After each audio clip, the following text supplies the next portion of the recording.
Do it. All right, let's do this. All right, welcome everyone. Welcome to another episode of the Lone Wolv Podcast. I'm your host, Wolfson, and today we got another special guest in the building.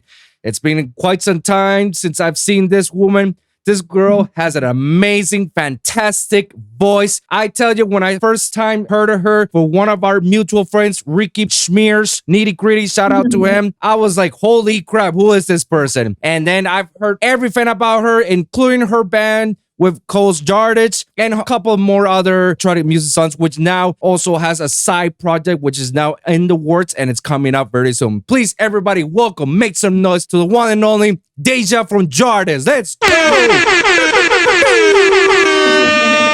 This is how we do it in the intro, you know. I'm trying to hype everybody out, you know, I let love everybody it. know. I love it. That was awesome. Thank you so much. Oh, you're so welcome. kind. You're welcome. I'm so happy that you're actually here in my shows. You know, I actually want to get everybody from around my circle. You know, at least in the EDM or music circle. I want to get everybody in this show. You know, and it's awesome what you're doing. This is so cool. Thank you. Appreciate it. And you know, let me tell you something. You're actually the first singer in my show that I've got the pleasure to interview. Oh, get out of here. Yeah, everybody else is just promoters, artists, DJs, and people who've worked in the industry, but not once have I interviewed anybody who's either a rapper or a singer overall. That's so awesome. So I am the first then. Yes. So you're the first one. So, you know, this is going to be a nice looking episode. So first things first, before we can even proceed to our little conversation, how are you doing? I'm doing great. It's a really, really great Sunday. Got a lot done. I tended to my plants. I'm like a plant freak and did a lot of repotting. So it was good. That's is a lifesaver for my mental health. I love my plants. That's so very interesting. Plant making. So you actually do that as a hobby, or is it as a main thing that you love to do? It's definitely a hobby for me. So I have this goal that I want to get to 100 houseplants. Oh. My boyfriend wants to kill me, but What's this goal? Give us a little bit of detail about it. So wait, what was the question? I'm so sorry. Give us details of your goal of this 100 plants on houses. Right. So I have this goal of reaching 100 houseplants in my home. I think I'm at 30 something. I know I'm above 30. What? Nani? Yeah. It's super fun. It's like I said, it's very meditative. I spent about 3 hours just repotting a bunch of stuff. And that was really cool. So yeah, it was super fun. How did that ever come up with you with doing the whole plant-based thing? That's so, I really my whole family, my mom, my grandmother, my great-grandmother, actually, apparently she was able to keep plants, but my mom and my grandmother both kill everything, so they have anything but a green thumb. And so I remember last August I had bought my first house. And so congratulations on that, by the way. Thank you so much. And I wanted to, I was just I'm just going to try this and see what happens. I started off with 3 plants or something like that. It's okay, this is going well. It's super fun. I'm seeing them grow. I was taking pictures of them and watching their progress and stuff. And now I'm totally hooked. Now I'm this is my new thing. Yeah. It's super. It's just it's so fun because I've never really had any other hobby up until last year other than music, I really didn't do anything else. When I was younger, I played tennis and I hated it.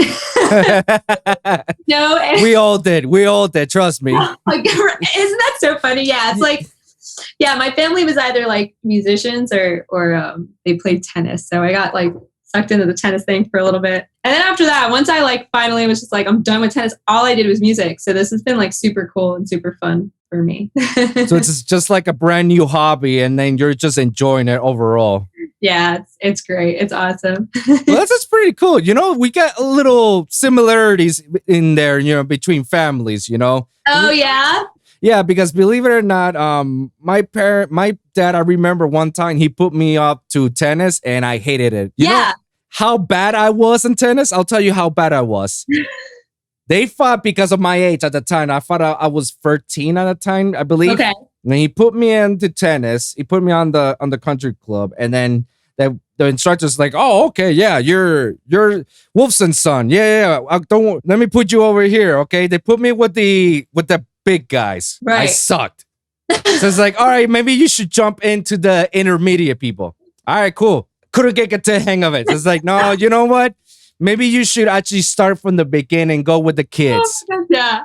So imagine a tennis with a bunch of kids that are like 7-year-olds with a 13-year-old.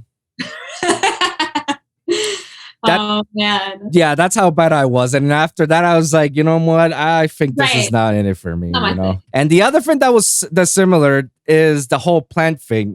My grandma from my dad's side of the family, she had literally an entire forest in her backyard. Oh my gosh, that sounds like where I want to be at in life.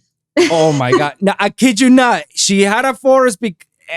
If I find pictures, I'll send it over to you. That would be so great. Because I need to, no, definitely.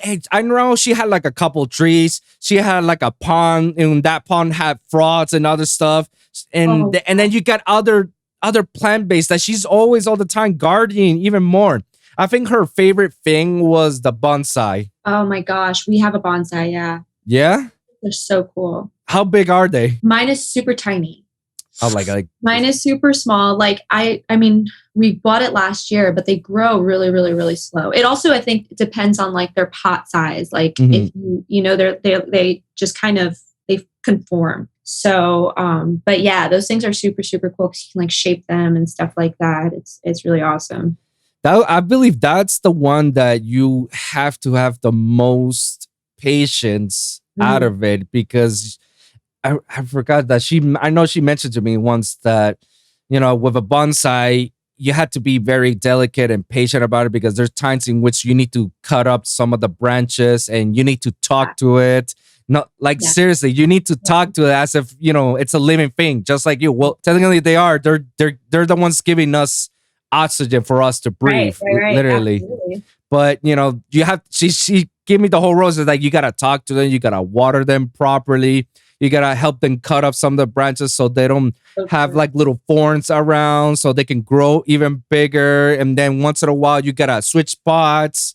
And then once it's fully grown, then you can put it in the main garden with the rest, and then you'll let it grow into something big. I'm like, damn, I didn't even know. Like, yeah, no, it's so true. Like I remember when I first started, I mean, don't get me wrong. Like sometimes I still have to look at the internet, of course, like I'm still learning. There's so much to learn. Right. And, like I'm coming from like not knowing a single thing. And so, yeah, so like, but now I do get in, I'm like, just kind of like sitting there and like looking at my plants and just like, all right, what do you guys need? What are y'all missing? Like, let me know. You know, so it's true. You know, you really got to look at them. You got to like, you have to listen to them. Cause it's, you know, there's so many things that could obviously, like if you see a little bit of plant decay, or if you see that it's like a little bit brown at the tips, it could be either overwatering or underwatering. Okay. So then like, what is it? You know, like, let me know. Also, it's, something about the sun as well that you gotta be worried about giving them some light, because it's good to give them light, but not all the time. Because if you give them too much light, it'll rot faster or die faster, or they'll be dehydrated too fast or something. It'll burn the leaves sometimes. So like even when you're like watering them, like I used to water them like at like noon. Right? Like I would either water them at like 11 a.m. on like Wednesdays and Sundays, because like Wednesdays and Sundays are like pretty lax days for me. So okay. Sometimes I would like bring them out, water them, and get some sun. And I noticed when I was like watering them, and doing that consistently, it was like scorching my leaves. Whoa. Yeah. So like sun is good, but like every plant is obviously different. So like some plants they love that. Like basil, it loves sun. But even something like basil, like my basil had too much sun at one point and it like lost all its color and stuff like that. Oh, wow. So it really, it was a lot to learn. A lot of trial and error. I mean, you basically had enough time to figure it out and then just like keep learning from how to do this. And It becomes at one point it becomes a trial and error. There's like, okay, absolutely. now I know not to do this. Now I can do this. And then before you got 5 plants, now you got 35 plants. Right, exactly. Wow. So you're trying to get to 100 plants? 100 plants, dude. I'm trying. Is that possible? Need more shelves. Oh, okay. I need to put more shelves in. I think we'll be good, yeah. But where do you get all the plants are? Like, do you have them inside the house or outside, like in the yard or something? They're outside. So like in my front, I have like a front porch. So I have 2 pothos that are like up. They're like up trellises. So they're really, really pretty up to my front door. And then I also have 2 Boston ferns in my front door. And then on the like inside of my house, I have like an evergreen, like this Chinese evergreen. Oh my gosh, I'm gonna like butcher all of the proper terms for it. So don't worry about it. Go for it. And then I have like a lot of snake plants because snake plants are super easy to take care of. Like they're so lax. I have a bonsai. I have a spider plant. I have another pothos. I have is it a yucca, like a yucca cane tree? I've heard. Yeah, I've heard of that. Yeah, I have one of those. I have thuriums. I have a bunch of herbs. Right now I have like spearmint, basil, oregano. I have catnip. I have fresh catnip. Oh, wait a minute. Now we're farming food? Is that now we got some vegetables on our side? Yeah, I want to grow tomatoes eventually, but I don't know. I'm not there yet. First I think I have like more to learn. I'm scared I'm going to get a bunch of tomatoes and like kill them. That's something that my girlfriend, she has mentioned me a couple times that whenever we get our future home, that she will love to learn how to grow vegetables, like having tomatoes or broccolis or stuff that you can actually grow in your jar and you can just like pick it out there. I'm like, yeah. So oh my gosh, so it's so funny you say that. Like Cheryl's daughter, Kiana, she like grows everything. So does her other daughter, I think, Thea. They both grow like, but I know Kiana for sure. Like Kiana grows a bunch of her own food. It's really, really, really cool. So like whenever like I remember like my basil plant was like doing well and I like sent her a picture and I was like, yo, check it out. Check this out. And she'd be like, well, check this out. Right. Yeah. She's got like a dope farm. I got like my basil plant going. Like, well, I got my little corner. My little corner, my little baby corner. It's right there. It's no competition, but right.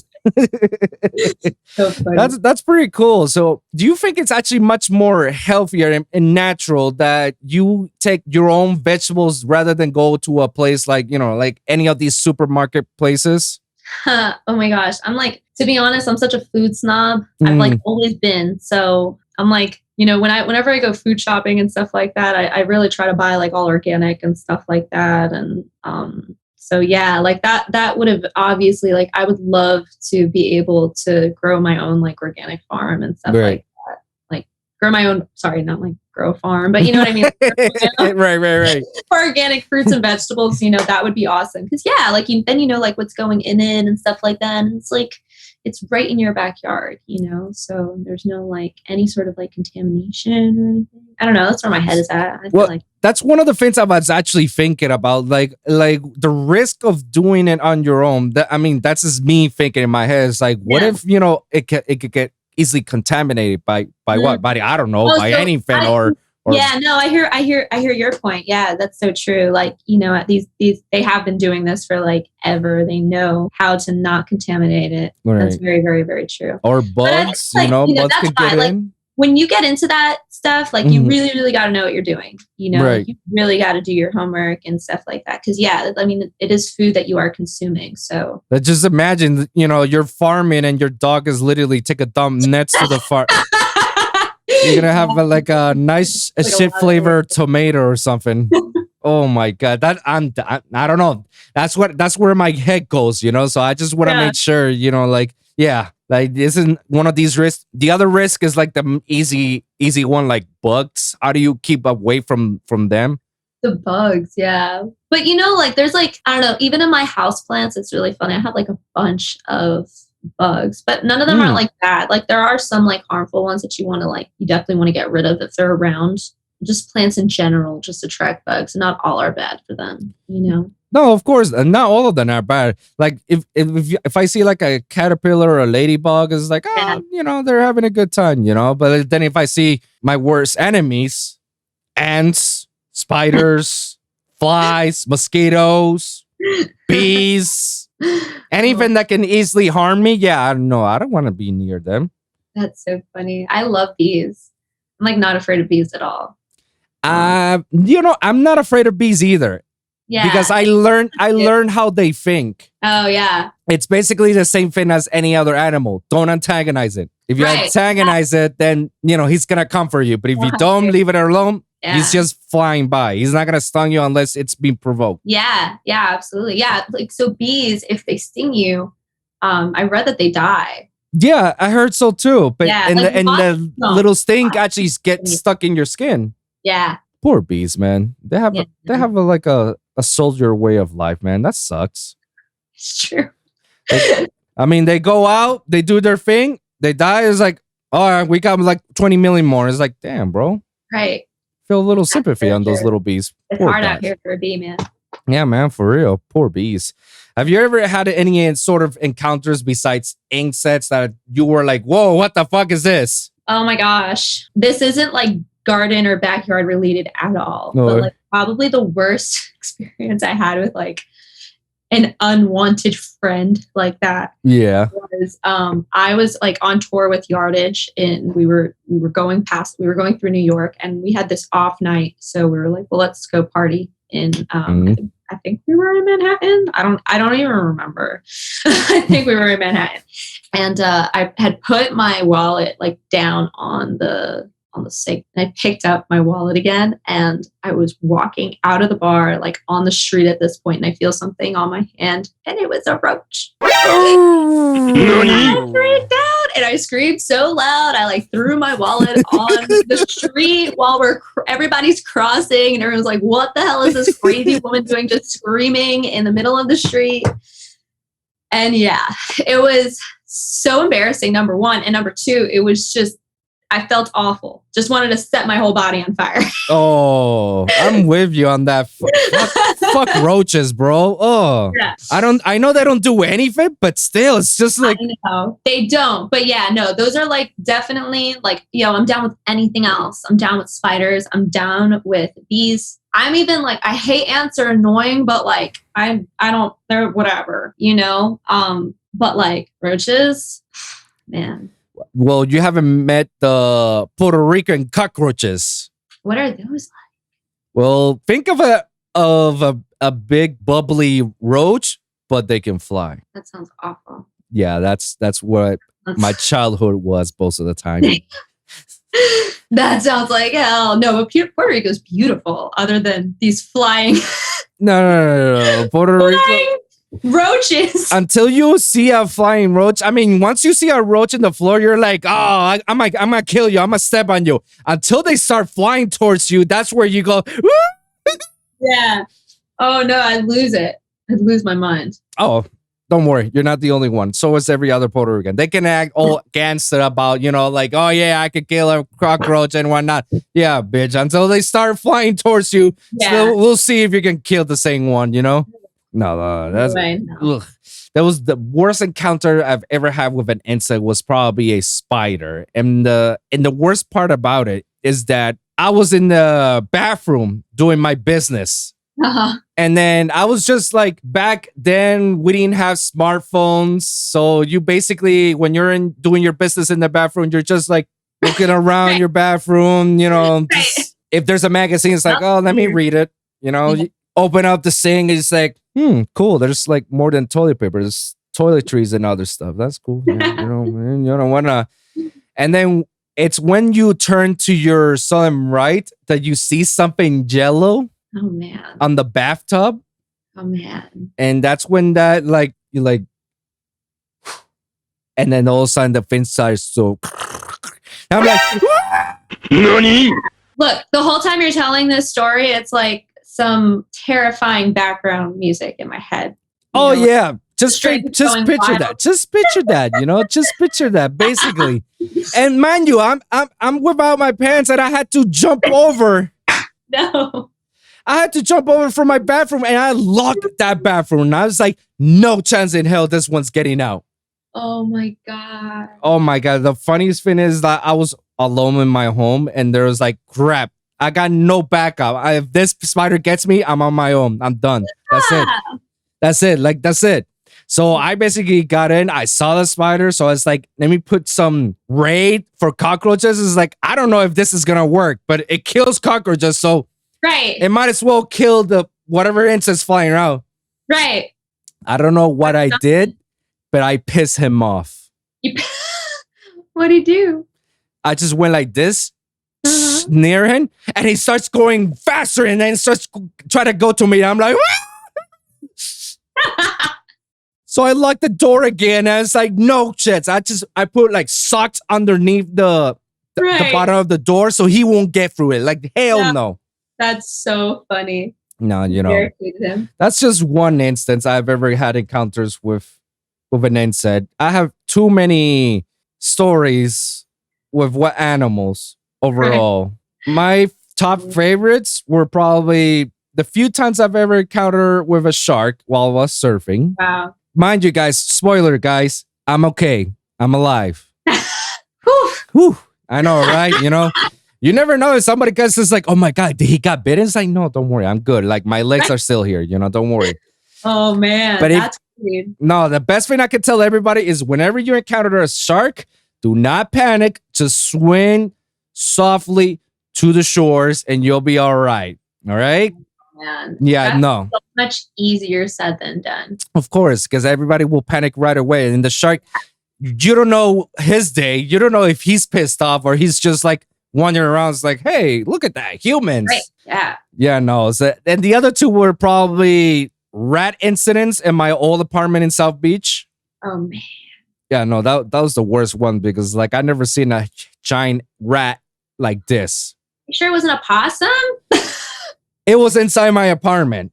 Oh my God. And I literally, just like the spider, I freaked out. I jumped over my couch and I ran out of the apartment complex. I was on my underwear outside. My neighbor. No way. That's so funny. My neighbors were like, what the hell? Yeah, like what's up with this guy? I was like, there's a rat inside.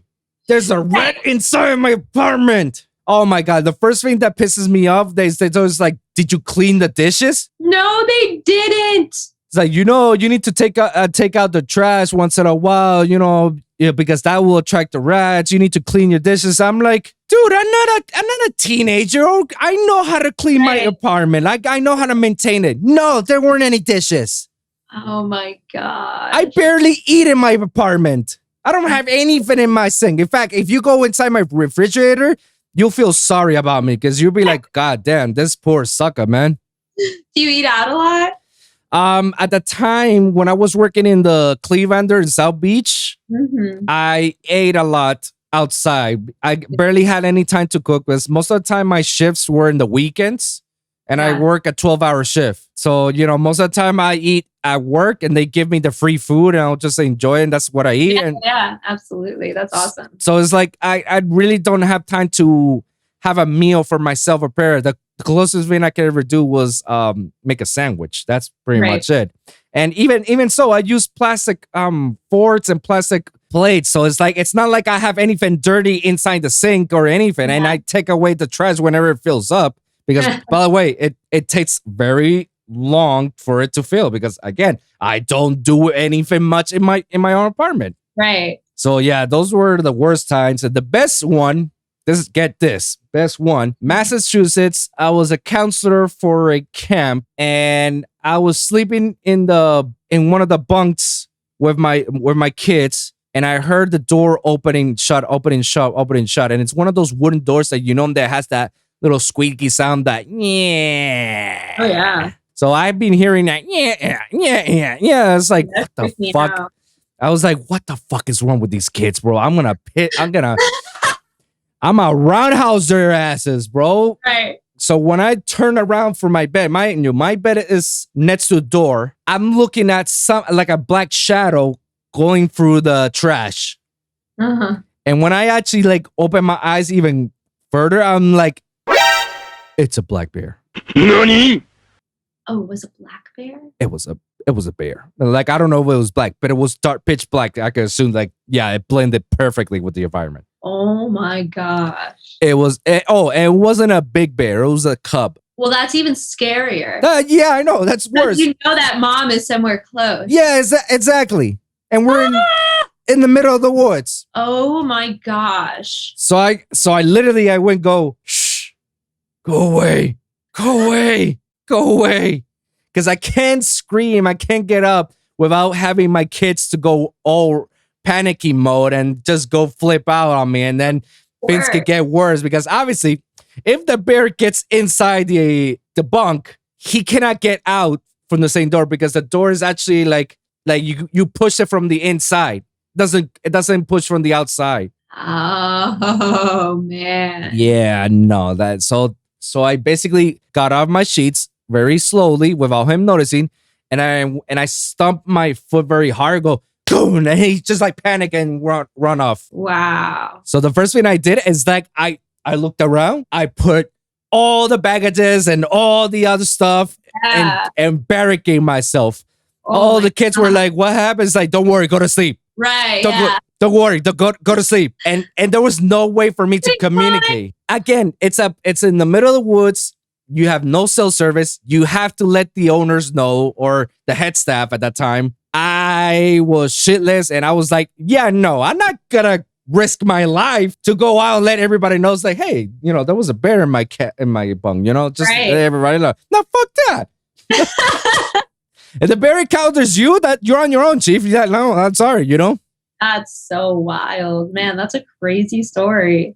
Yeah. So because that could have been so bad. That could have been so bad. You handled it so great. I mean, dude, especially with like kids being involved, that took a lot of poise. Yeah. I would freak the hell out. I don't know. I'm just like, everybody wake up. Get the hell up. Get the hell out. Get out. Get out. Oh man, that's wild. No. Like I got many more stories like that, but the reason I got many stories like that, it's because I'm already used to this type of feeling and scenario. So whenever a freaking animal passes by, first thing I do is like, do not freak out, because I'm numb after this. What else can you encounter? Snakes? Don't worry. I've encountered many snakes in my workplace. Oh my God. Go figure, right? Go figure. Snakes, alligators. Yeah, sure. It's Florida. Why not? I've seen the alligators. Yeah. Yeah. So, any wild stories like that? Oh man, no, not like that. I do have one cool story. Like when I was in high school, me and my friends used to always go out to the jetties in Fort Lauderdale, and we would swim like around the jetties, right? So if we were like on, it was like the north side of the jetties. There was like this I don't know. I guess it was like some sort of bay. It's where the the ports would come. It was where the port was. Yeah. All the ships would come in. So anyway, I was swimming around there and stuff like that, and I thought that a shark was coming, like head first to me. Like I was like freaking out. And it ended up being a manatee. Oh. It was so I'm freaking out until finally, like, and mind you, it's like I'm in salt water, so I can, I would open up my eyes in the salt water all the time. Like I got kind of used to it. Mm-hmm. So, but I come up to the surface, and I'm like, and that's where I saw it was a manatee, and I was like, oh my gosh, wow! So the manatee actually swam with me around the jetties. It was really cool. Oh, that's very cool. It was the coolest experience ever, because it was like, man, like people pay to have this experience, and I'm just like out chilling next to the jetties, and this manatee just wanted to swim next to me. Really cool. That's what's up, man. I love manatees, man. It's such that most of the manatees have to be near the docks area. That's the only way that, they can live, Yeah. There was also a lot of like dolphins there too. You'd see like Manta Rays. Oh, I love Manta Rays. Yeah, you'd see like the Manta Rays. It was really crazy. There was a lot of wildlife around there. Are the Manta Rays are like how they describe it? That they're like little puppies that they come to you? So, okay, so Manta Rays are the really, really massive ones. Yeah. This one was just traveling by itself. Mm. I only saw it from like the top of the jetty. I was like chilling on top of the rocks. Oh, okay. Yeah. That's pretty cool. That, so cool. You know, we got these wild stories, you know. I wonder how many more wild stories we can come up with this podcast, you know. Do you follow Nature's Metal? I do not. What is that? Tell me. So it's like this Instagram page that's like all dedicated to like just crazy shit in nature.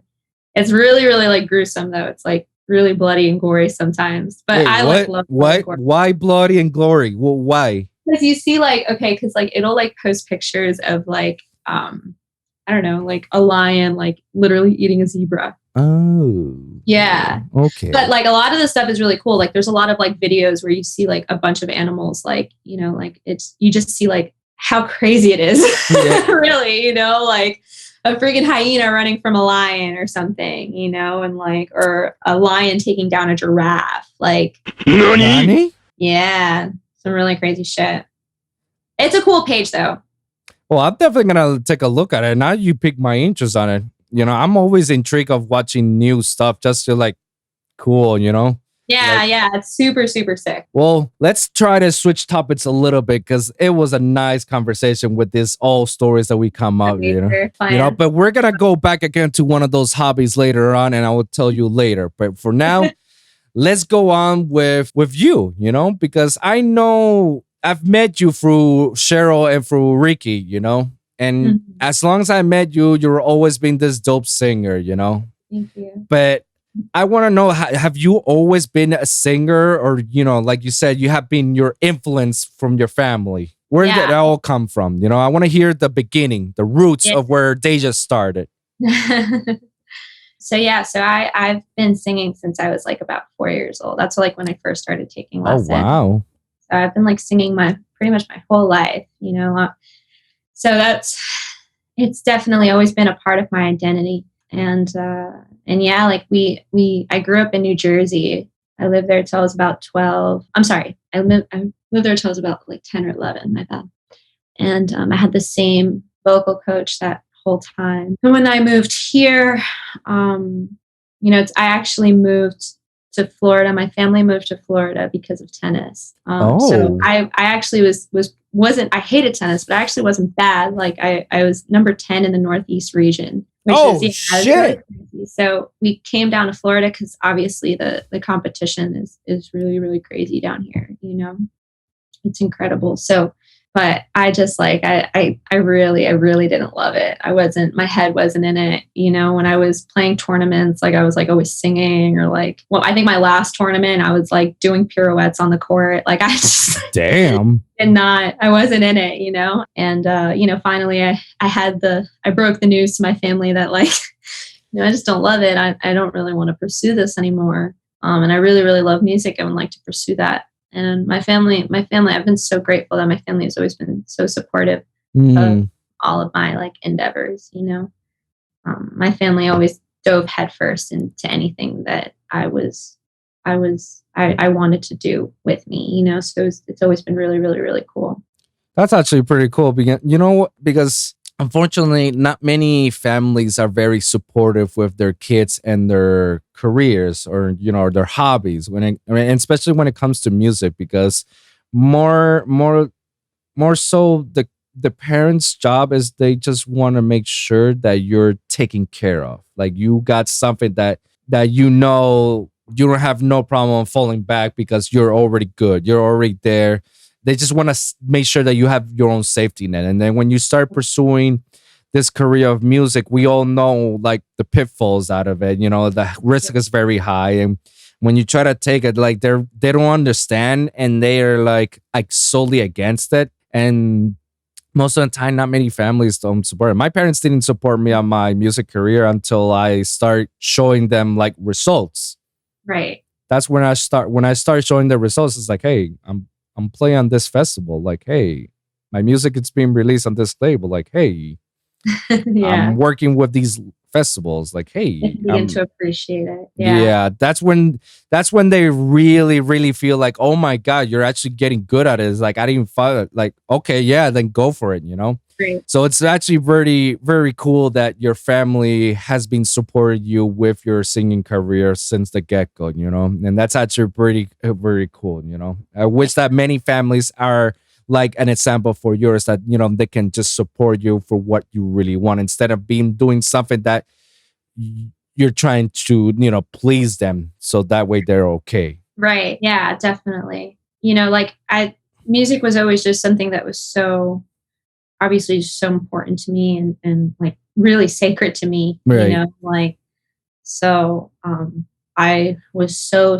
grateful that my family was super supportive. And you know, I'm also a music educator, you know, so I'm a general manager and a music director at a school of rock. Oh, well, congratulations on that too. Why not? And I love it, you know. So as a music educator, you know, like I see a lot of kids who are just kind of like you know, in the same boat. You know, they want to pursue it, but not too sure if their families are going to be too supportive of it and stuff. So I do think that it is, I think more families now, I think, are more supportive of it, of this, you know, that type of path than they were decades prior. I think so. But yeah, so it's cool to see that some parents are like super supportive, but yeah, you know, nowadays don't have that support. Yeah, nowadays it's much more of a like go for it, you know.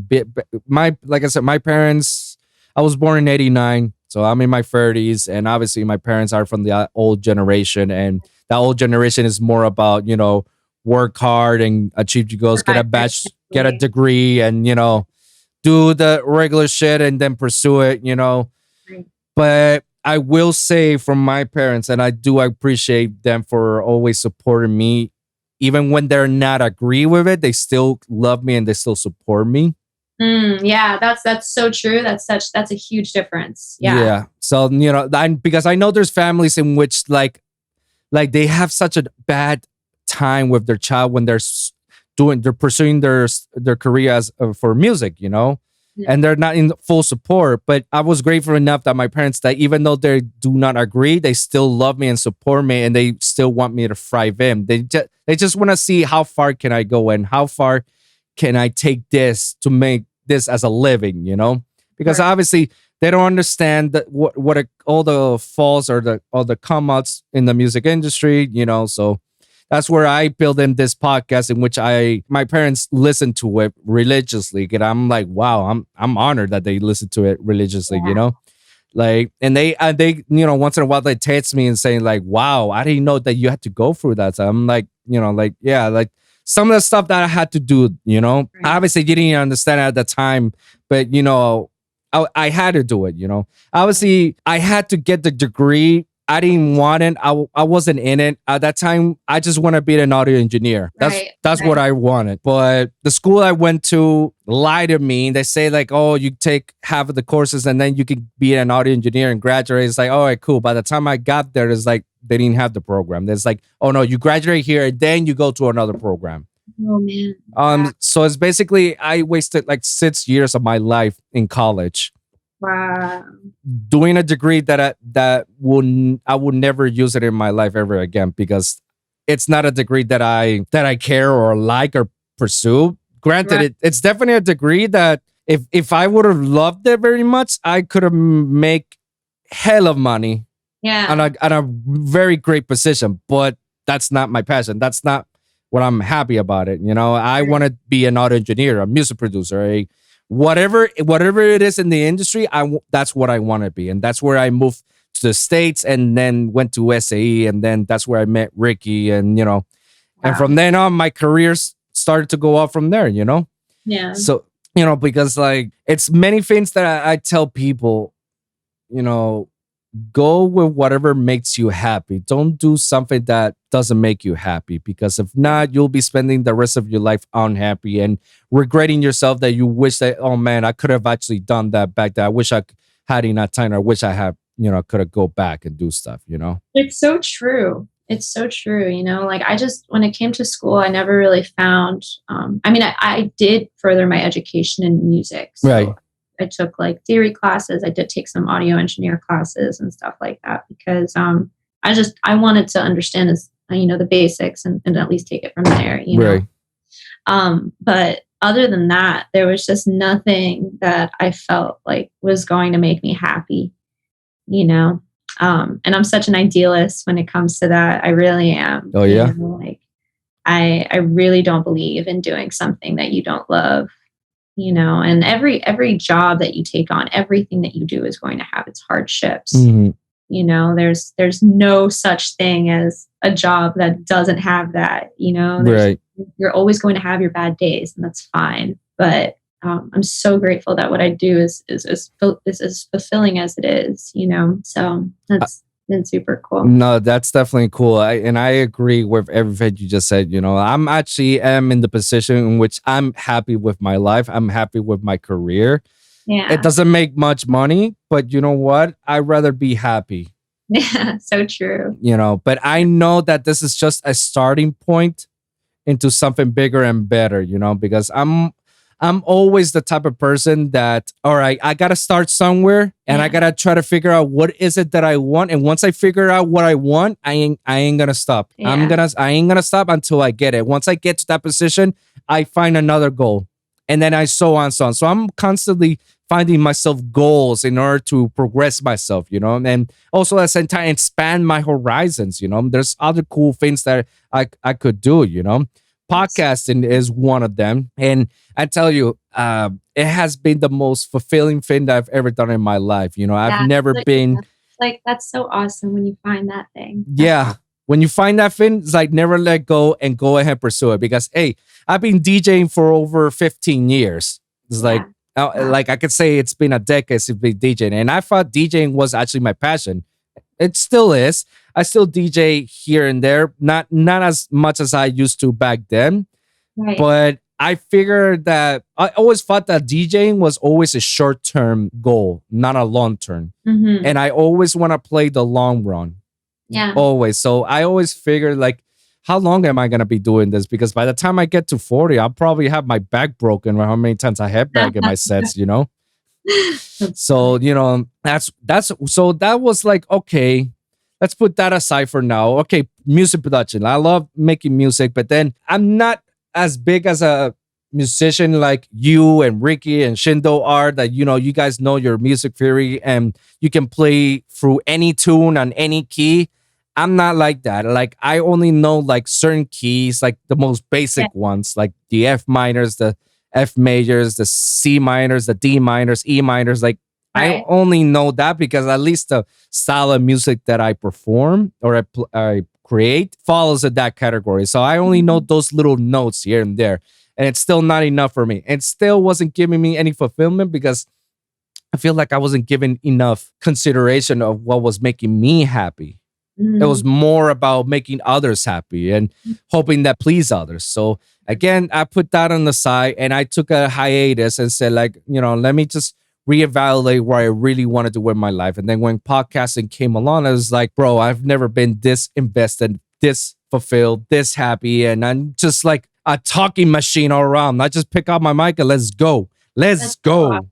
Yeah, absolutely. So, this is something that I want to do for the rest of my life. Like, I can see myself doing this on a bigger, better stage, Yeah, that's amazing. Yeah.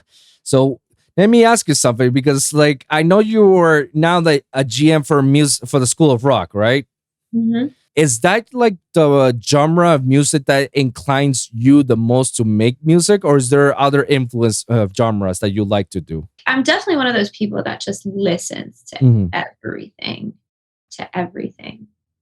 like I love mainstream things and I love really, really, really weird things.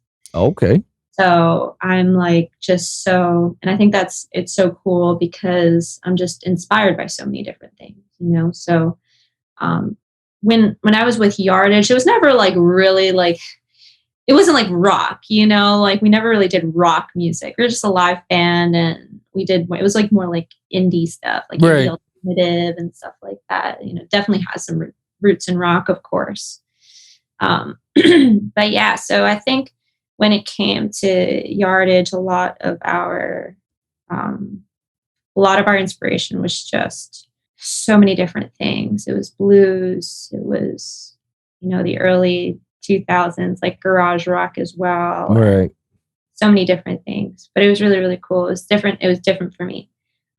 Like my parents also listened to a little bit of everything, but my parents were definitely more than anything like hip hop heads. So my mom is like a huge like Fat Joe fan, like she. Oh, Terror Squad. And my dad is like a huge Nas fan, so I grew up. Oh, well, New York. Hey, right.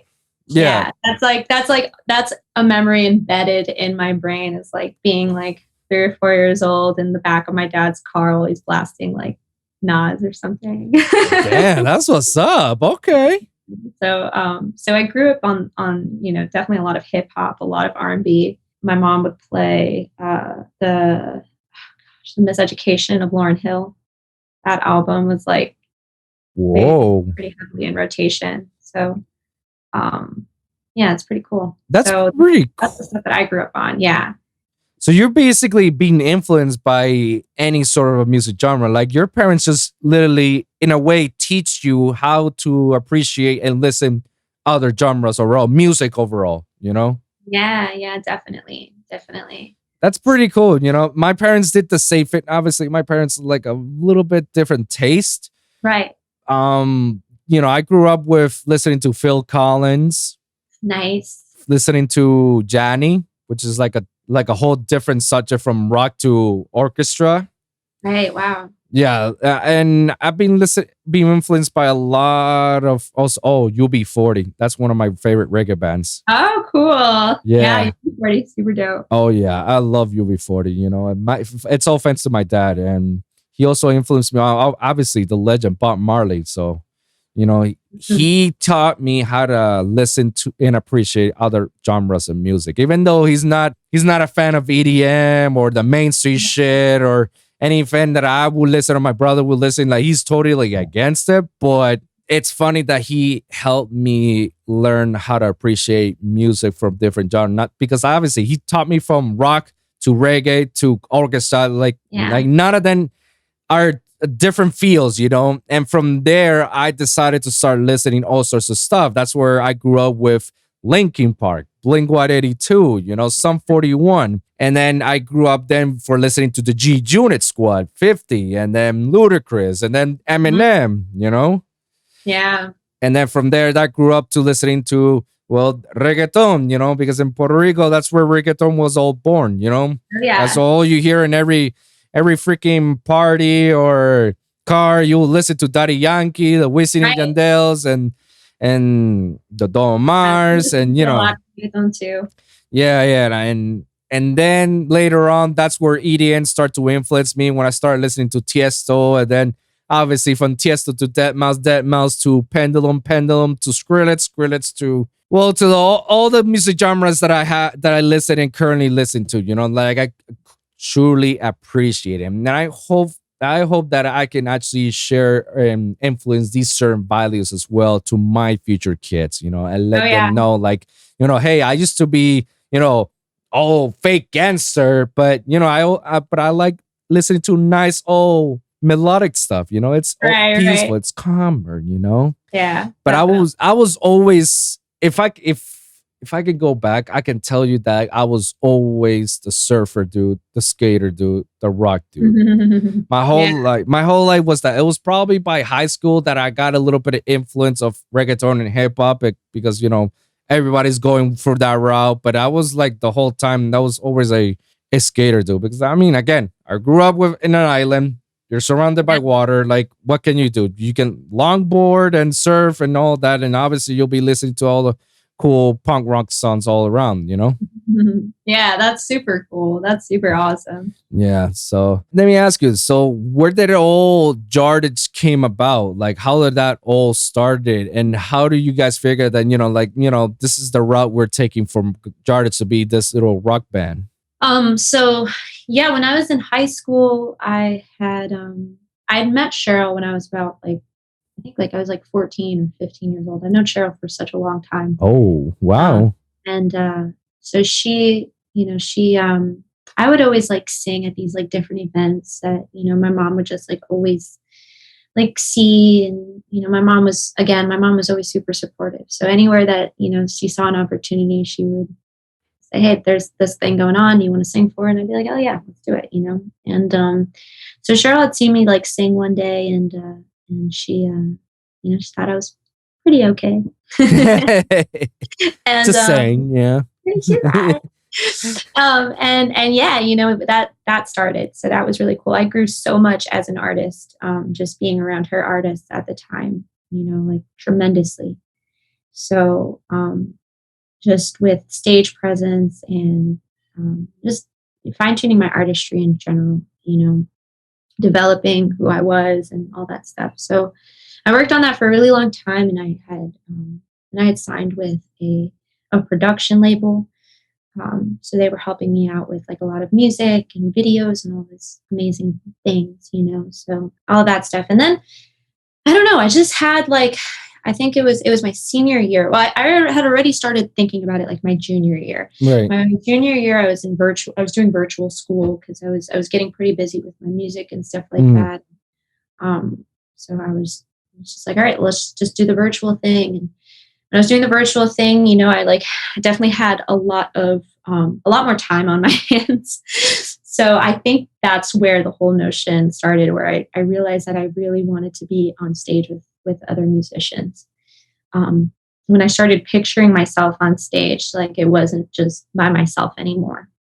And so when I got my senior year, I decided to go back to school just to finish out my year with my friends and stuff. And I had, it started off with my childhood friend, Andrew. Andrew was like one of my first friends when I moved to Cooper City, which was really, really cool. So we always knew that we were, musicians. Right. But I don't know, we were just like young and we just never like played together or anything, So it's not until like our senior year, we started like jamming together. And I remember our senior year, he like switched out of, I can't remember what class it was. I think it was like an A&P class, or it was marine biology, some sort of science class. Right. And it was our senior year. So he was like, fuck this is too hard. I'm going to take like a guitar class or something. And he had already been playing guitar, so he takes this guitar class, and that's where he meets Alex. And Alex is same thing, taking this class because it's an easy class for them. Right. So then we started like jamming like every day after school. We would have like parties at Alex's mom's house. Oh. And we would just, we would like set up the kit, set up the amps, the mics, all that stuff. And we would just like jam for our friends. It turned into like an every other day type of thing. It was so funny.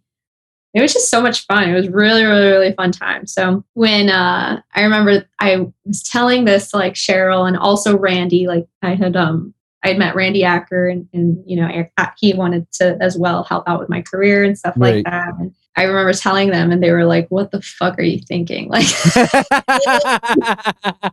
you've like done, you've been working on this for so many years and now you're just going to and Randy had just taken me on as an artist, mind you.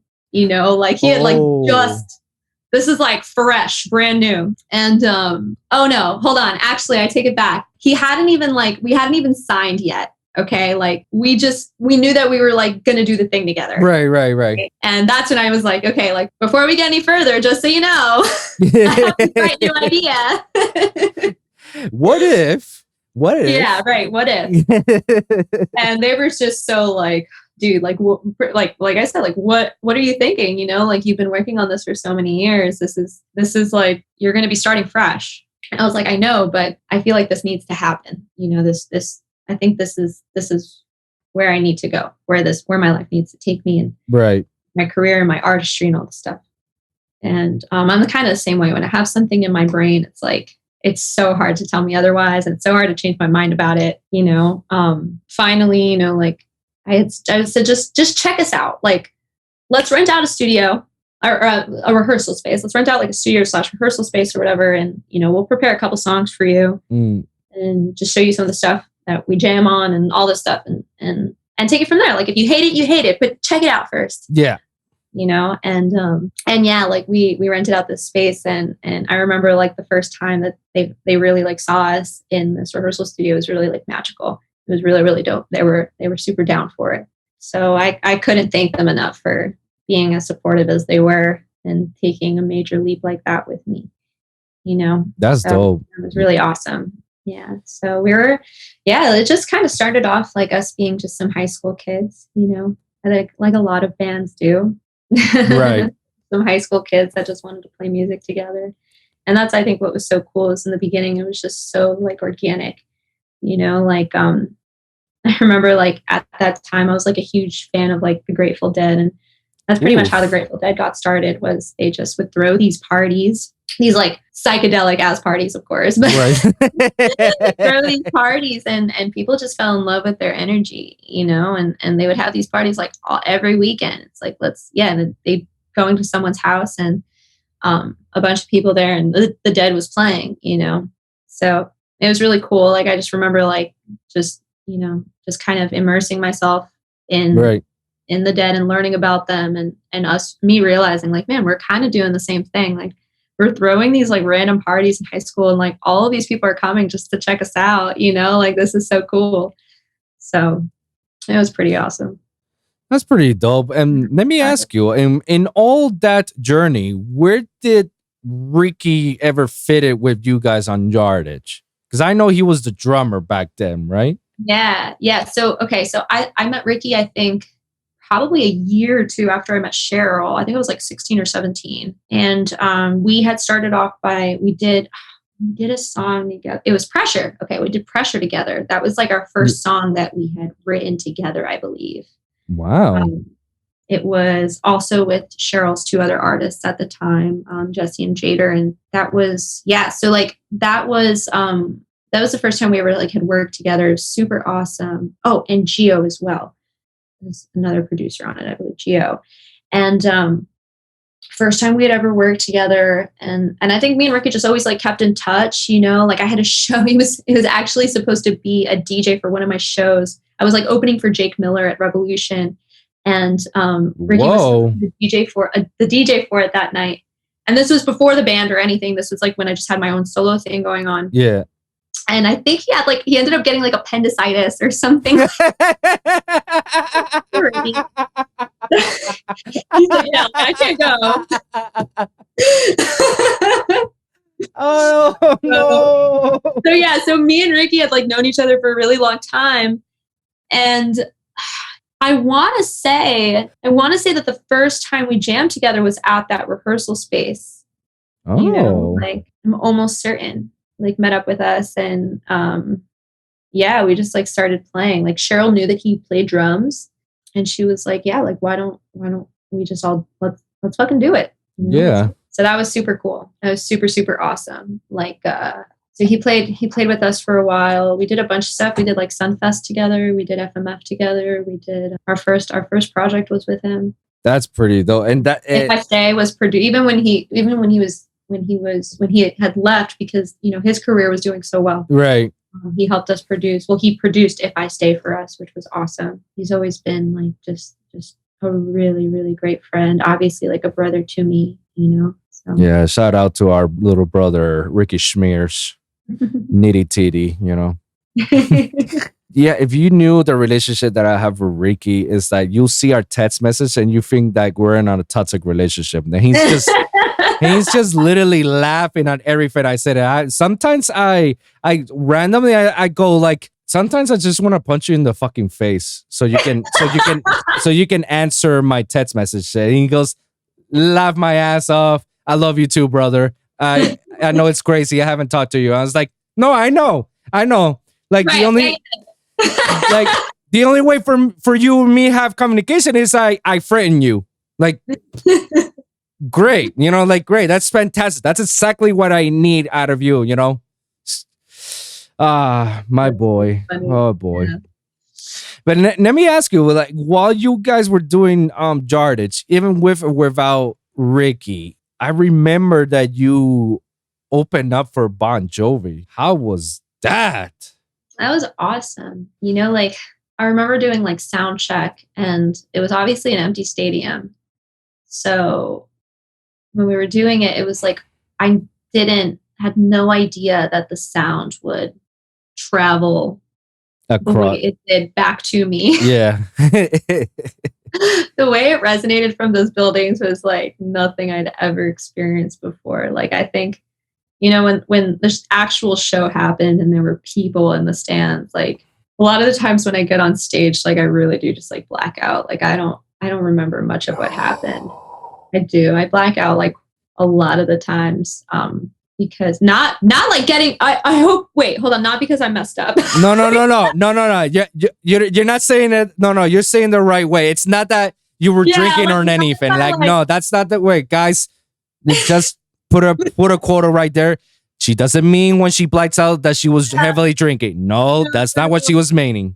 No, I get, I've spent like so much of my life on stage. Like I've been performing since I was literally like 7. And it's so crazy. Like I still get so nervous to jump on stage.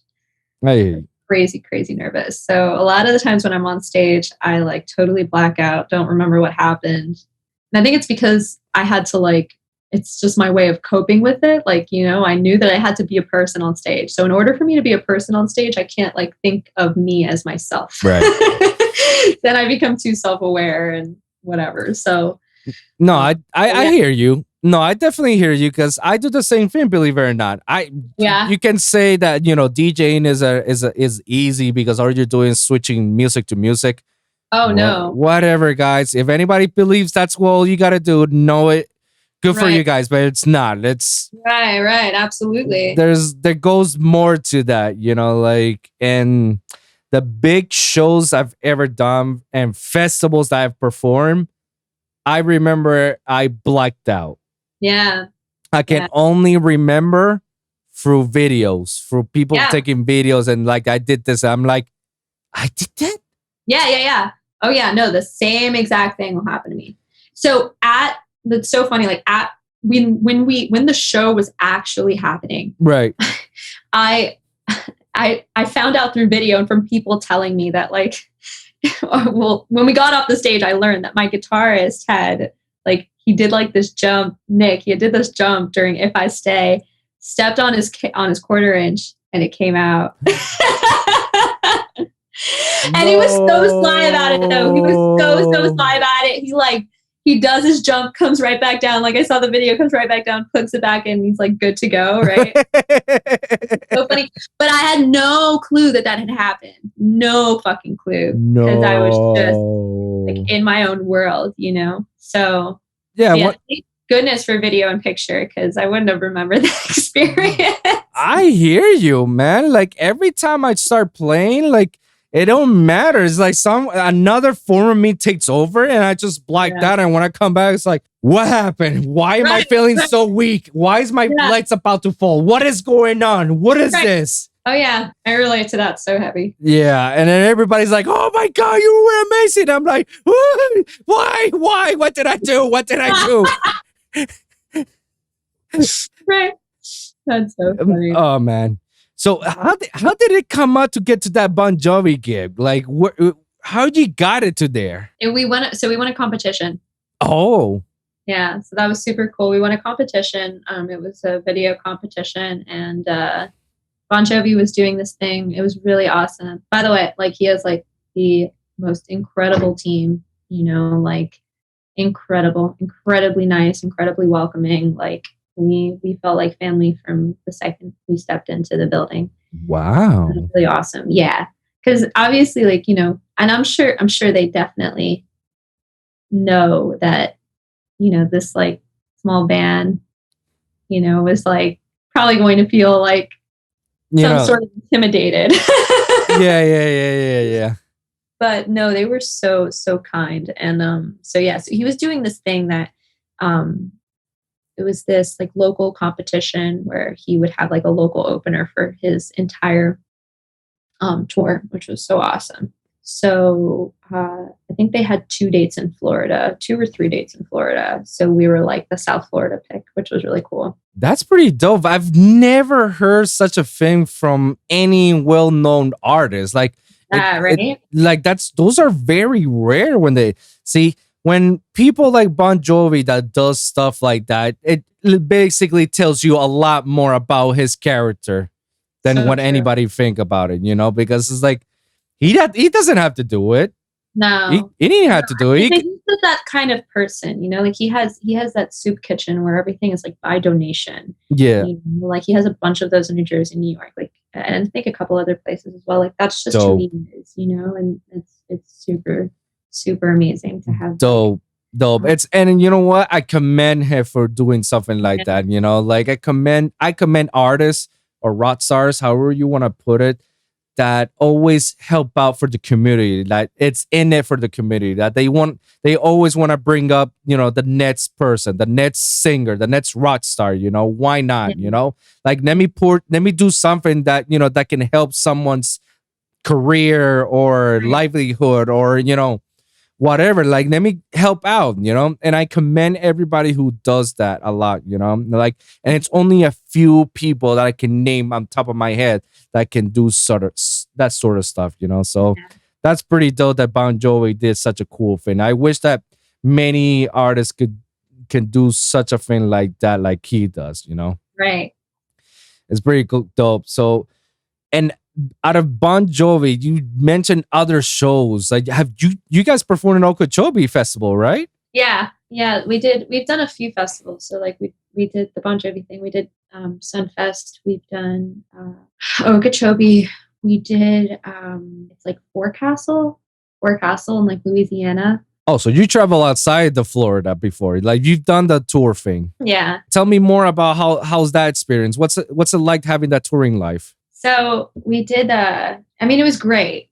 Like there was one summer we did. It was like our first big tour, and it was a full house. It was obviously the band. We had a photographer on board with us. We had our tour manager on board with us. We also had Jordan, our drummer's girlfriend. Right. We had at Stephanie, who was our tour manager. She was Alex's girlfriend. Wow. Wait, everybody's was each other's girlfriend or something? Am I missing something?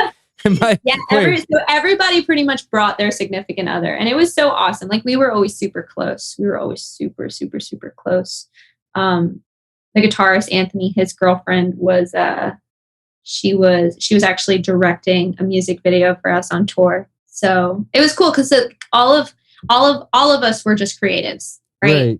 So it was super awesome, and yeah, it was definitely an unforgettable summer. It was super fun. We just had so many memories, so many pictures, so many videos, and we can probably compile to go through like 3 hours.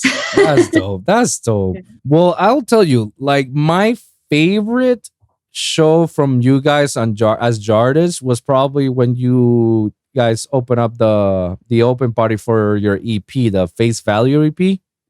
Oh, that show is so magical. We had just come back from tour. That was our last show of the tour. Really? Yeah, that was such a magical show. Let me tell you, we worked so hard on that show. It was like because we really wanted to create an entire experience. Like it wasn't just going to be a show. I mean, everything we thought about, like the design, like all the props, like there was so much planning that went into that party. It was so much work, but it was so much fun. Like it was so fulfilling. And all of us, like, I mean, Cheryl, Stephanie, the whole band, everybody like gave 110% into that show. It was amazing. No, I was super excited for you guys, and I was just like having the best time of my life with you guys when you guys were performing right there from your EP. My favorite song, mind you, is Northwest. Is it? That's what a lot of people say. But you know what? Because it reminds me of Mice and Men. Oh yeah, I hear you. Yeah, it reminded me of them, and when I heard Northwest, it's like, it reminds me of that famous song that they do. That's like worldwide known. I forgot what it was, but it reminded me of that song, and I was just like, it makes me feel so happy, and just the lyrics itself just makes me feel like very appreciative, you know? Yes, it's 100% like that's 100% the vibe we were going for, you know, like that song where it's like just a beautiful day outside and you just want to roll down your windows and like Exactly. drive. Yeah, basically. It's one of those, I can tell you that it's definitely one of those songs that I would want to put it in my car on a road trip and just chill and listen to some good It's vibes. a road trip song for sure. Yeah, absolutely. And how long did it took you guys to make that EP overall? You know, the writing for that EP was so organic. Everything came pretty fast. Really? Yeah, everything came pretty fast. So writing it wasn't too bad. When we got into pre-production, obviously there were some things that we wanted to like rewrite and fine tune and stuff like that we did with Joel, who produced that EP. Right. Joel Iglesias. And yeah, you know, like a lot of time went into just like layering guitar parts and a lot of ear candy, you know, just working through solo after solo after solo and stuff like that. So we probably spent I think it was about 8 months on it in total. Yeah. 8 months. And there is those 8 months you were still touring, right? Yeah, we still played shows. So like, I mean, we were still playing that music. You know, we had been playing that music for a while. Like we didn't care because, you know, it was music that we knew that everybody was going to love. Right. Have a good time too. So we didn't really care about it not being released yet. Yeah. No, but it was dope that it got released, you know?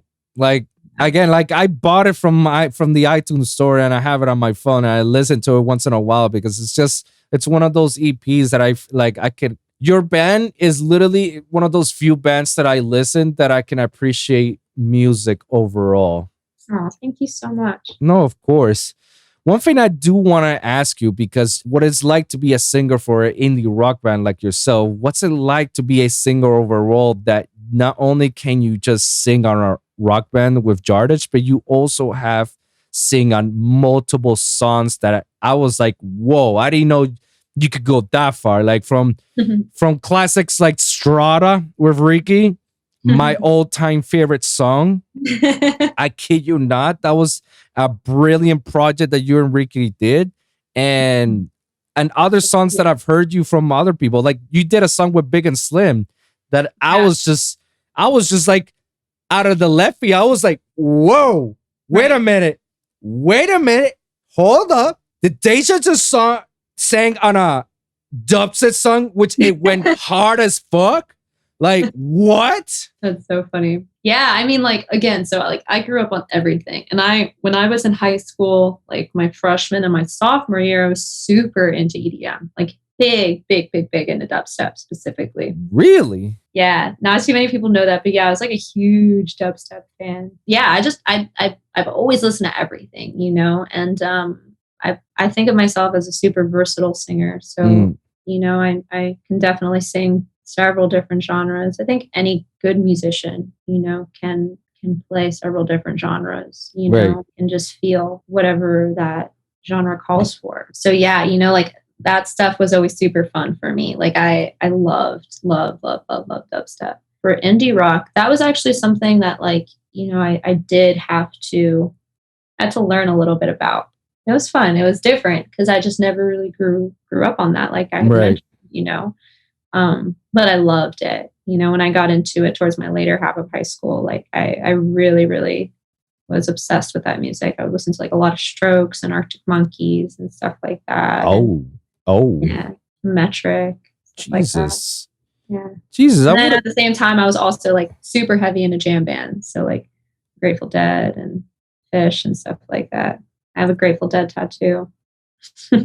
That's dope. It was just so funny. Like I'm like, again, just extremely inspired by so many different genres, you know, so singing different genres, playing different genres was always super fun for me, you know, of course, challenging sometimes, but definitely fun. It definitely sounds very versatile from your end. Like the songs that I've listened outside of your band, it just sounds so natural that you were like born to be doing this type of stuff. Wow.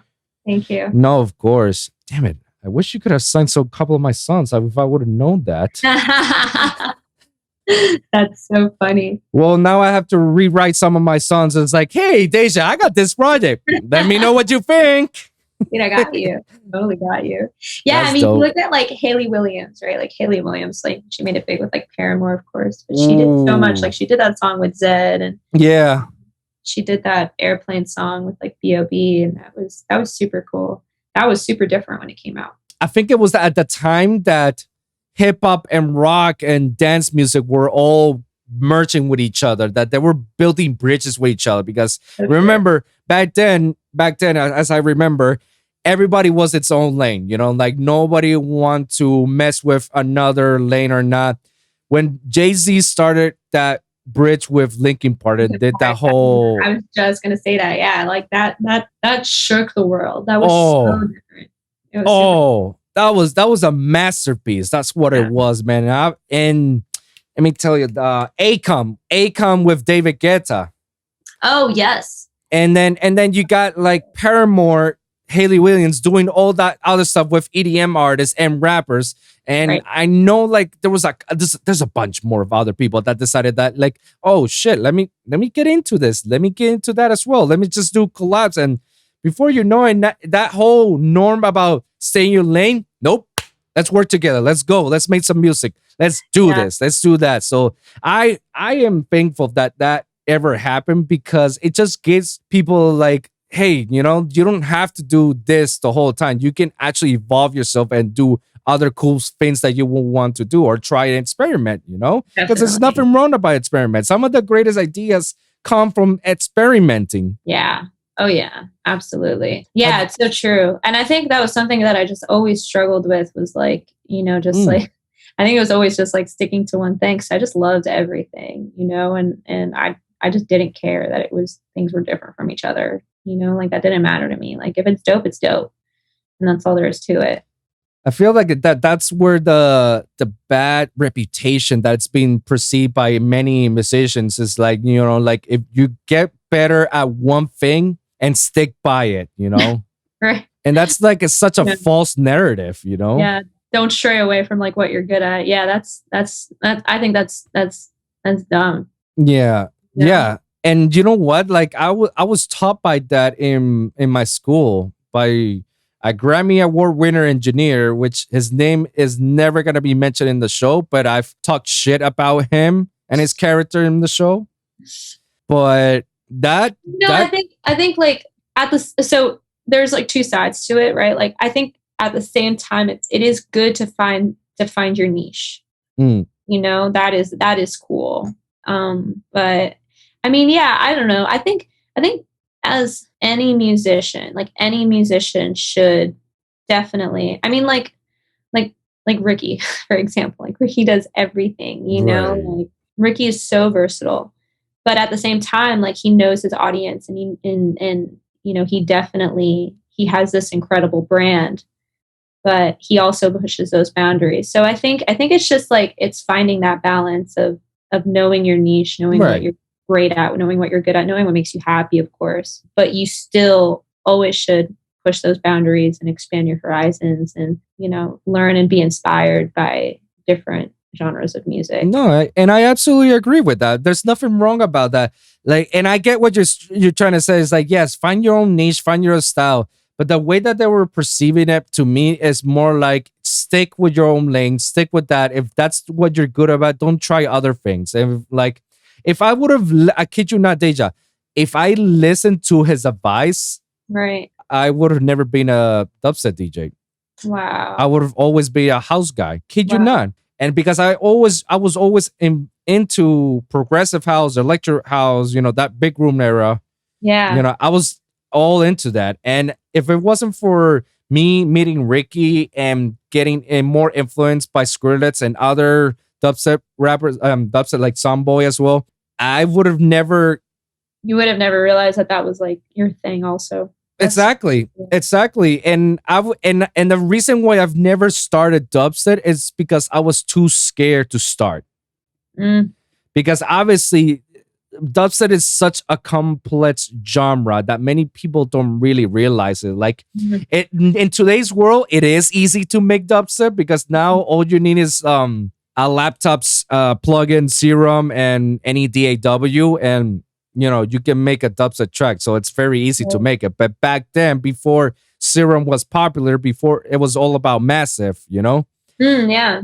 And I was just too scared to start because I don't know where to go. Like, I didn't understand the frequencies. I didn't understand the whole how to make this. I just love listening to it, but I never had the balls to start with. And if I would have, like I say, if I would have listened to that professor, I would have just stick with house and mind my own business, and it wasn't for one of my homies that were around me that were telling me, it's like, yo, don't listen to what he says, make whatever makes you happy. Right. Whatever you fuck with, do it. Like, what the hell does he know? Like, like, if you're not gonna go ahead and make a genre when you could be making other genres, and you can probably find your niche at that other genres, and you could be a better world artist because you decide to switch other genres. Yeah. And believe it or not, many artists, well known out there, their careers blew up all because they switched genres. Perfect example. The Chainsmokers. Chainsmokers were never into future bass. Right. They all started with that selfie song. Yeah. Can you take a selfie? It all started with them, and that's considered house. Right. And then their big thing started when they started making that future bass. When they got into that wave, they blew up even more. I mean, get to Roses, to Closer, to other artists, like other songs, like now they're like Nets. So if they would have just stick to that whole house thing, I don't think they would have make it that far. Definitely not. I mean, you never know. Like at the end of the day, they're great musicians, but yeah, no, you're 100% right. Like they took a totally new direction, and that definitely changed their careers. Like everybody knows who the Chainsmokers are, right? Because of that shift. Exactly. And something that I always tell my people and my followers and my listeners to let them know is like, guys, like, if you're good at one thing, that's dope. Yeah. Right? Keep progressing. Like, if that's what you want to do, go for it. It's still going to be fun for you, and you're going to get better at it.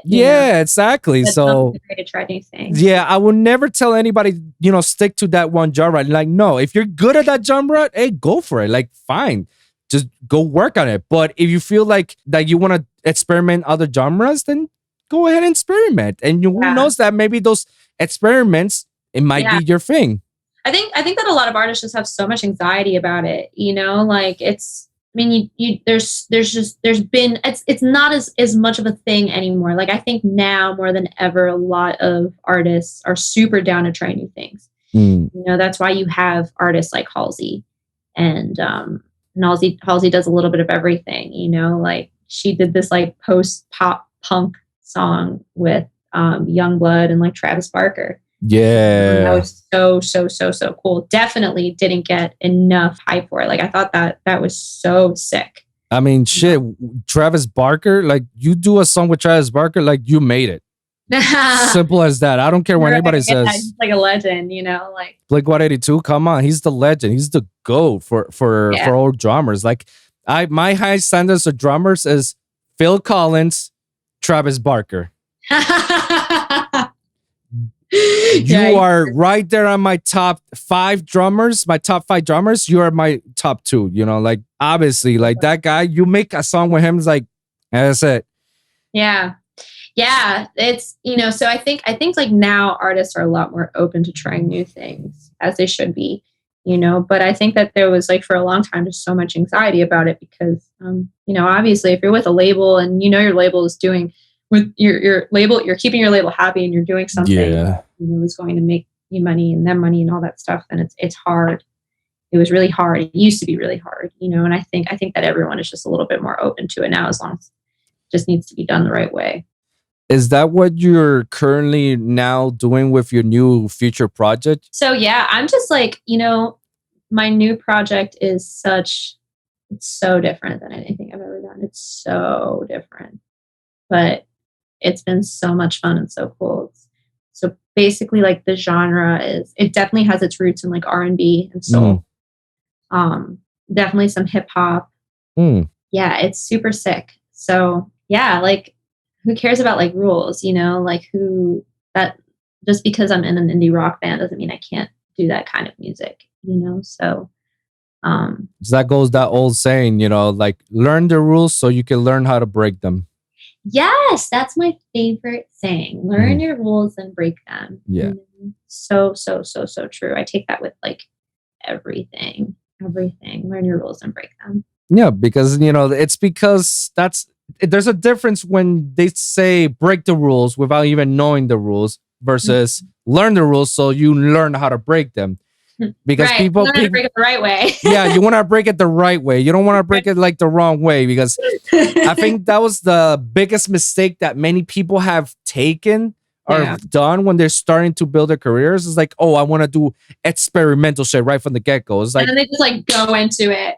Yeah, they just go into it. I'm like, let me pause you for a moment. Hold on. Like, dope. That's dope that you want to go experimental shit and whatnot. But I think the reason why you're not reaching the masses or not reaching your audience is because you're already making stuff that it's very, very hard for people to like grasp and get attention for. Like, if you want people to listen to you, make something that people will know that they fuck with. And once people they fuck with that and they fuck with you, okay, now you can implement your experimental shit.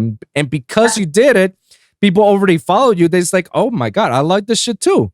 Like he's a very creative person. Many people thought that. Perfect example is Porter Robinson. Porter Robinson started with drum and bass and dubstep and whatnot. And then he grabbed the masses, he captivated, and then he started doing his own thing. Right. And once he started doing his own thing, he created something that you cannot define Porter Robinson by genre. You can just you can just say, oh, that's a Porter Robinson. Yeah, that's a Porter Robinson vibe. Oh yeah, I've heard a song like that. You know, that's like something that Porter Robinson would do. Right. Yeah, that's how he managed to create it. That's how he got himself his audience, and now his audience is like, oh my God, I love this guy. This is amazing. You know, I feel like that's like the perfect way to how to learn the rules to break them, because that's how you get yourself your own unique sound. Yeah. Yourself, you know, that's how people will gravitate towards you because of doing stuff. If you just imagine if Porter Robinson never get that, you know, fan base, will he still be Porter Robinson if he would have started his music like that from the get-go? It's very hard. I cannot say that it is a possibility that he may still make it, but I don't think he wouldn't be as big and as iconic as he is right now. Definitely. Yeah. And it's a cool thing that, you know, Ricky is on that track too. Right. Like, oh yeah, most definitely. He's breaking the mold. Like, he's becoming the most multi-genre producer out there in the world, especially in the EDM world, because, you know, the only person that could come up that can go close to what Ricky is doing is Skrillex. Yeah. I always put him at that higher standards, and I always tell him, like, yo, you're gonna be bigger than Skrillex. For sure. Yeah. For sure. Like, because Skrillex made a mark in the bass community, and now he's making house music and other weird shit, you know? Right. So he's already done. Like, he's already good. Ricky's already at that pathway. Like, he's already like right there, you know? Most definitely. Yeah, I've always respected Ricky so much for that type of stuff. Like, he's definitely one of those artists that just can do whatever. So great. I mean, you do a lot of music and you sound amazing about it. Yeah, like, I guess in a different way, yeah. I mean, from indie rock to that R&B soul project that you're doing right now to dubstep, like, I don't know. I don't feel like you can do no wrong. Like, I feel like you can, I feel like you can be on any project if you feel the vibe, if you feel like I can do it, you'll do a great job out of it. Yeah, absolutely. Yeah, I mean, I appreciate that. Thank you so much. I think it all just comes from, you know, just doing stuff that you love. You know, if you're doing something you love, and obviously like fine tuning your craft, you know, absolutely. I definitely didn't start off being good at everything. Nobody did, you know.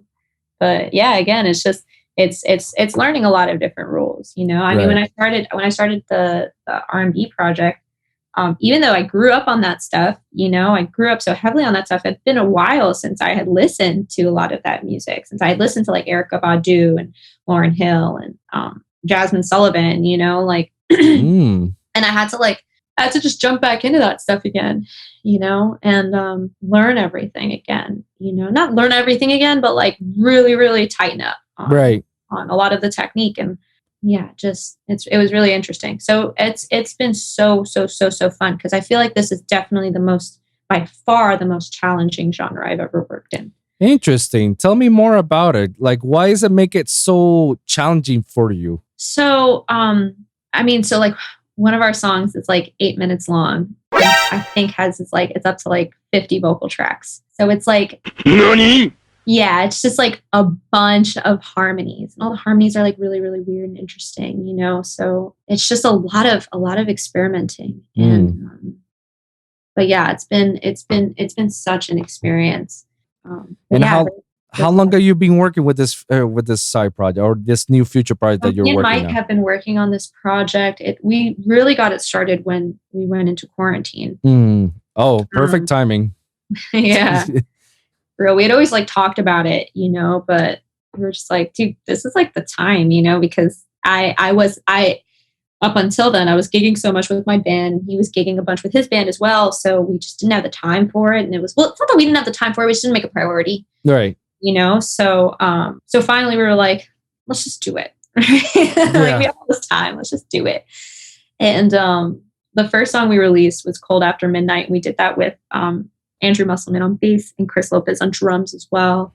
Tom Wisbecki on keys. And it's so cool because I just never done something like that before. It was one of those instances where I wrote that song and he like he put all of the instrumentation together. He composed the whole thing. And he helped me out with some of the melodies and lyrics and stuff like that. But it like wrote it literally in probably like an hour and a half. You know, it was like written and demoed in an hour and a half. So it was so awesome. And we gave that arrangement to the other players and they threw their magic on it. And it's so cool, so fun. So when we got that done, when all that was, we were like, okay, so we're not terrible at this. Like, you know, this sounds all right. People seem to dig it, you know. Yeah, you know, we're good with this. Let's keep doing it, you know. So our goal now is to release like about an 8 or 9 song album. So obviously we have like a bunch written. We're at like about like 15 or 16, I'm sorry, like 12 or 13 songs. So we're trying to just write as much as we can and demo out everything and then just, you know, kind of cherry pick from that what we want to get on the album. That's dope. So how's that treating you? You know, the whole process of that EP and an album. I mean, it's long. It's just, it's, you know, it's not, again, it's nothing like I've ever done before in terms of, I'm so used, like when I would create with Ricky or when I would create with my band, like we were done with songs a lot of the time in like one night. Maybe at most it took us like a week to write a song, right. You know, and that was just because me and my band had to like get together on certain days and whatever. Right. So, but this is like, you know, me and Mike work on this pretty much like every other day, if not every day. And we probably have like, we've been working on this for about a year now, a little over a year, right? And we have like about 4 songs fully demoed. Wow. So, but again, you know, like there's so much detail going into these demos. There's a bunch of layers, a bunch of different harmonies. Like there's a lot going into it. So it's time consuming, and we're just still learning as we're going. It's such a, you know, it's a brand new process for us. So I've learned so much as a musician since I've started this project. So that's been super cool. That's dope. And you're self-releasing it or you're releasing it on a label? We're just going to self-release it. Like, yeah, we're just going to do everything on our own for this first album. And, you know, just, we want it to be organic. You know, right. We want it to be super organic and see if people dig it to begin with. You know, the first song we did was pretty dope. But this has been such a pleasure project. Right. than anything, you know. So at the same time, like if people dig it or not, I really it doesn't bother me, like because I've had so much fun making it, and it really is a labor of love. So Wow, a labor of love. yeah. UB40 reference right there. That's so funny. That's awesome. Oh, but that's dope. And you actually brought up an interesting thing because not many people look at it like that. Like when you're making music, you always gotta please yourself. You know, you need to know that what you're doing makes you fulfilling. It makes you happy. Like because what's the whole point of making songs that pleases the masses and it's not pleasing you? Right. I feel like that's one of the problems in a lot of musicians overall, producers and musicians people who make music have trouble with it. And sometimes that's one of the reasons why they get so much into mental health with it because you know they're doing stuff that they thought they started for themselves, but now they're doing it for others and they're not doing it for themselves. So they live their lives very miserable, and that's very unhealthy to do it like that. You know, I mean that's what one of the things that I have encountered in my life when I started low point in my life when I was making music. I couldn't. Nothing was coming in for me because I wasn't satisfying myself. I was satisfying the crowd. I was satisfying the people. And it's what Big was telling me is like, you know, like it's okay. You make a banger, then, you know, all you get is a high five, you know, but it's different when you're making a soul into a song. That's different because you're pouring all your love and energy into that song that's pleasing yourself. And fuck whoever like doesn't listen to it. If they like it, then hey, welcome to the club. If they don't like it, then you know it's not in it for you. You know, as long as you make yourself happy, that's the key word. Making yourself happy, then nothing matters at that point. You know. Yeah, 100%. Felt that way about music. You know, like again, like I mentioned before, like music's just always been so sacred to me. So like making something that I'm not in love with and I don't believe in. It's kind of just out of the question for me, you know? Right. Like I would rather just, you know, respectfully decline if I'm just not feeling it. Because it's just too important to me. Right. You know? So have you ever felt like that in any given time when you're singing or when you're making a song or any of that motives? Like if you ever feel like you're being forced to do something that you don't like or felt like I feel a little down? No, I've never really felt that way. I mean, yeah, I think a lot of artists deal with that. You know, like sometimes you just think of something and you think it's going to sound great, and then you put it together and you just didn't execute it right, or you didn't, you know, like it didn't pan out the way you wanted it to. And I think all of that is it's just you're learning. You know, you have to fail forward. That's like my favorite saying is failing forward. So when things don't work out, right? So like if things, you know, you thought you had this great idea and you didn't execute it right and you thought it was going to turn out differently, then, you know, I try to find why it didn't work. Right. Like, you know, is there any other way I could have come at this like a different angle or something? And before I throw out an idea, I really, really try to make sure that this was a bad idea. You know, because like everybody, I think every song you make, you should, right? You should, I think, learn something new. Right. It's a small thing. So yeah, I think like, you know, it's just part of being an artist. But you think about like, oh my gosh, Bob Ross. Right. Happy Little Accidents. Is that what he calls it? Yeah. You know? You make a mistake and you make art out of it, you know? So like, and that could be from anything. I remember the other day I was doing vocal production with somebody. We were demoing something out for her. And like, I had like moved something like stupidly. Like, I don't know like what I did. It was like a mistake, but it sounded so dope, you know? So I'm like, I figured out what I did wrong, you know? And I was like, oh, okay, well now I know how to do that. That's super sick. And I'm going to do that next time. So I think like any art that you make, like you're going to learn a little something from, Right. whether it worked out or it didn't. So, but yeah, I've never really been in a place where things weren't like consistently sounding good, where I was like consistently unhappy with what I was creating because, I'm just kind of, I don't know, I just kind of try to solve problems, Okay. like if I'm not digging the way it's sounding, like I figure out why I'm not digging it, so, and you just fail forward. Right. That didn't work. So I won't do it next time. And have you ever, or do you believe, let me rephrase this. Do you believe in writer's block? And if so, like, how do you handle it? I don't believe in writer's block. Like, I think writer's block will come from like a much deeper place.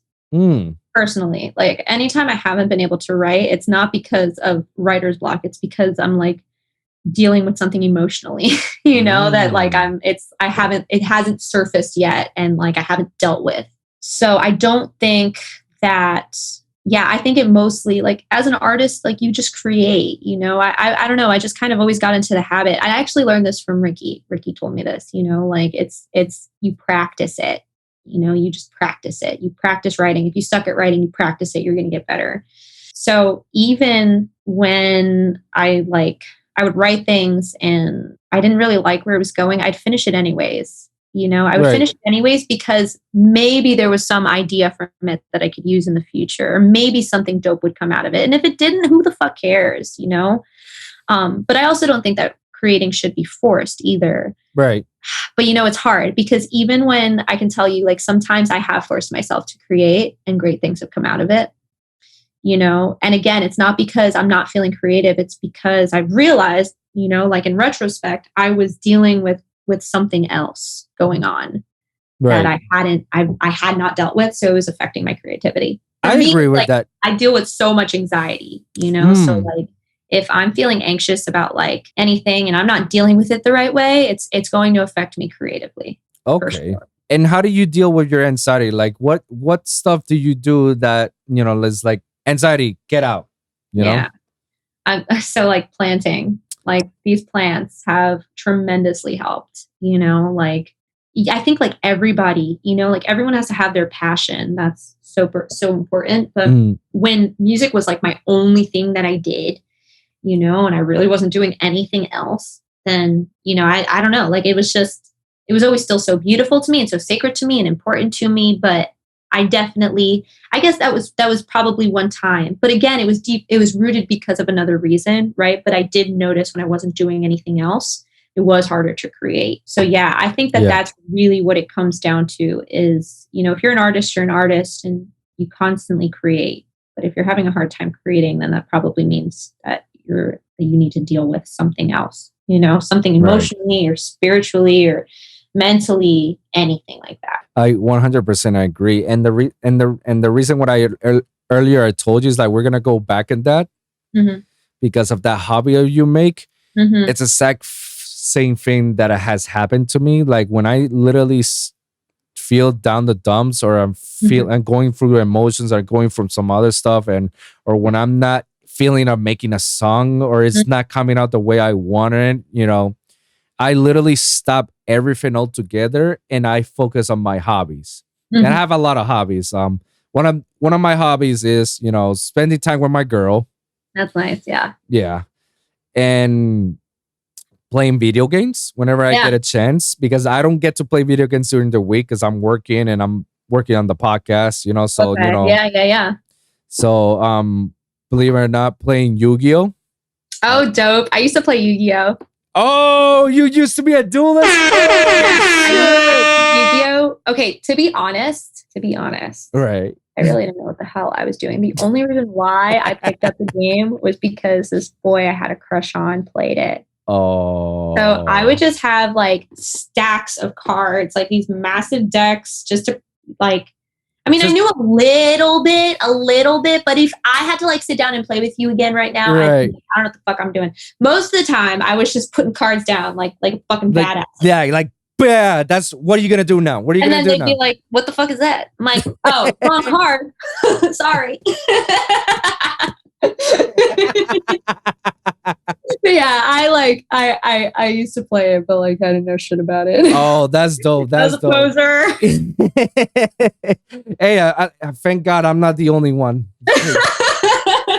I've interviewed so many people here, and when I mentioned about Yu-Gi-Oh, I was like, "Oh yeah, that's dope. That's dope. Yeah, yeah." And like nobody has ever played it. I'm like, damn. Yeah, it was like a big deal when I was like in elementary school. Yeah, I remember back in my time, it was middle school and junior high. It was like the biggest shit ever. Right. So yeah, right now, the nostalgia factor hit me, and now I'm currently playing it competitively. That's so sick. Yeah. So like I love it. I enjoy it so much. You know, like I tell my girls like, hey, like, are you doing anything this week? Like, nah, like I gotta do this and that. It's like, oh, okay, then I'm just gonna go to my local shop and just play Yu-Gi-Oh. Right. It's like I never knew that was a thing until recently. Like I didn't know that there were like competitions for those games. I have a friend who like I think he competitively plays like Magic. Oh shit! No, that's Magic. That's a different ball game. That's big leagues ball game. Yeah, is it? Yeah. Magic is like like up the level. It's not just Magic and Yu-Gi-Oh. Pokemon, the trading card game, is also a thing. Oh, okay. So you got those Pokemon cards are like selling for mad expensive. Yeah, but it's not because of some people recently got into it and now everybody's like buying the cards. Like no, it was always expensive cards. It's just right now those celebrities made it much more, even more mainstream. But as long as I remember, yeah, those trading cards were always played on a professional level. Even it competes to even on a grand prize money winning, Wow, yeah.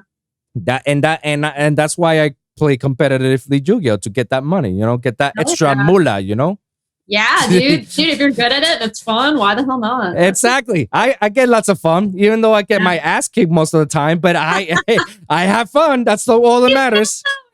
Yeah.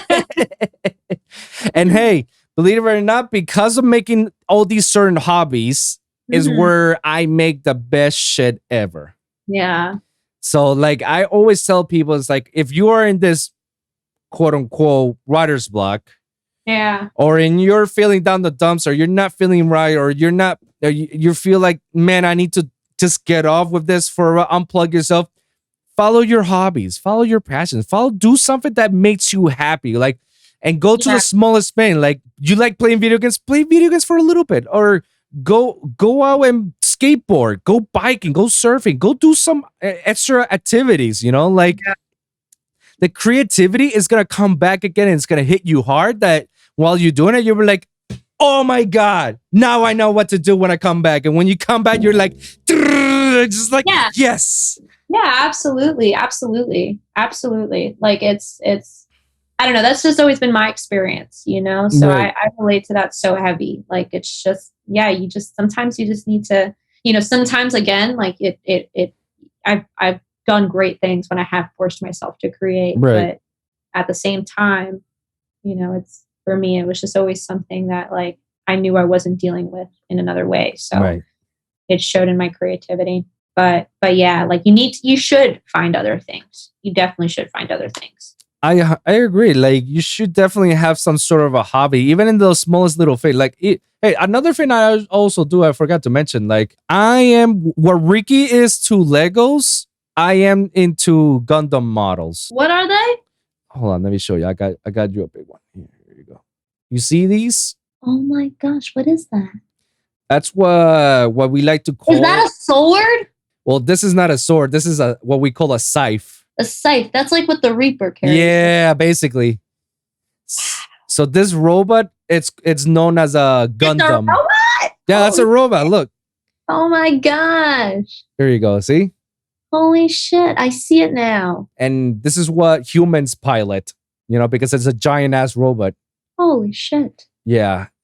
We call it Gundams. It's very popular. And there's lots of models that are like him that you built it. You basically build these guys. Like I got, like in my desk. That's probably super meditative though. Oh, Ricky's level of patience with Legos is unprecedented. Your level of patience with plants It's a godly level. My level of patience with building these is another realm.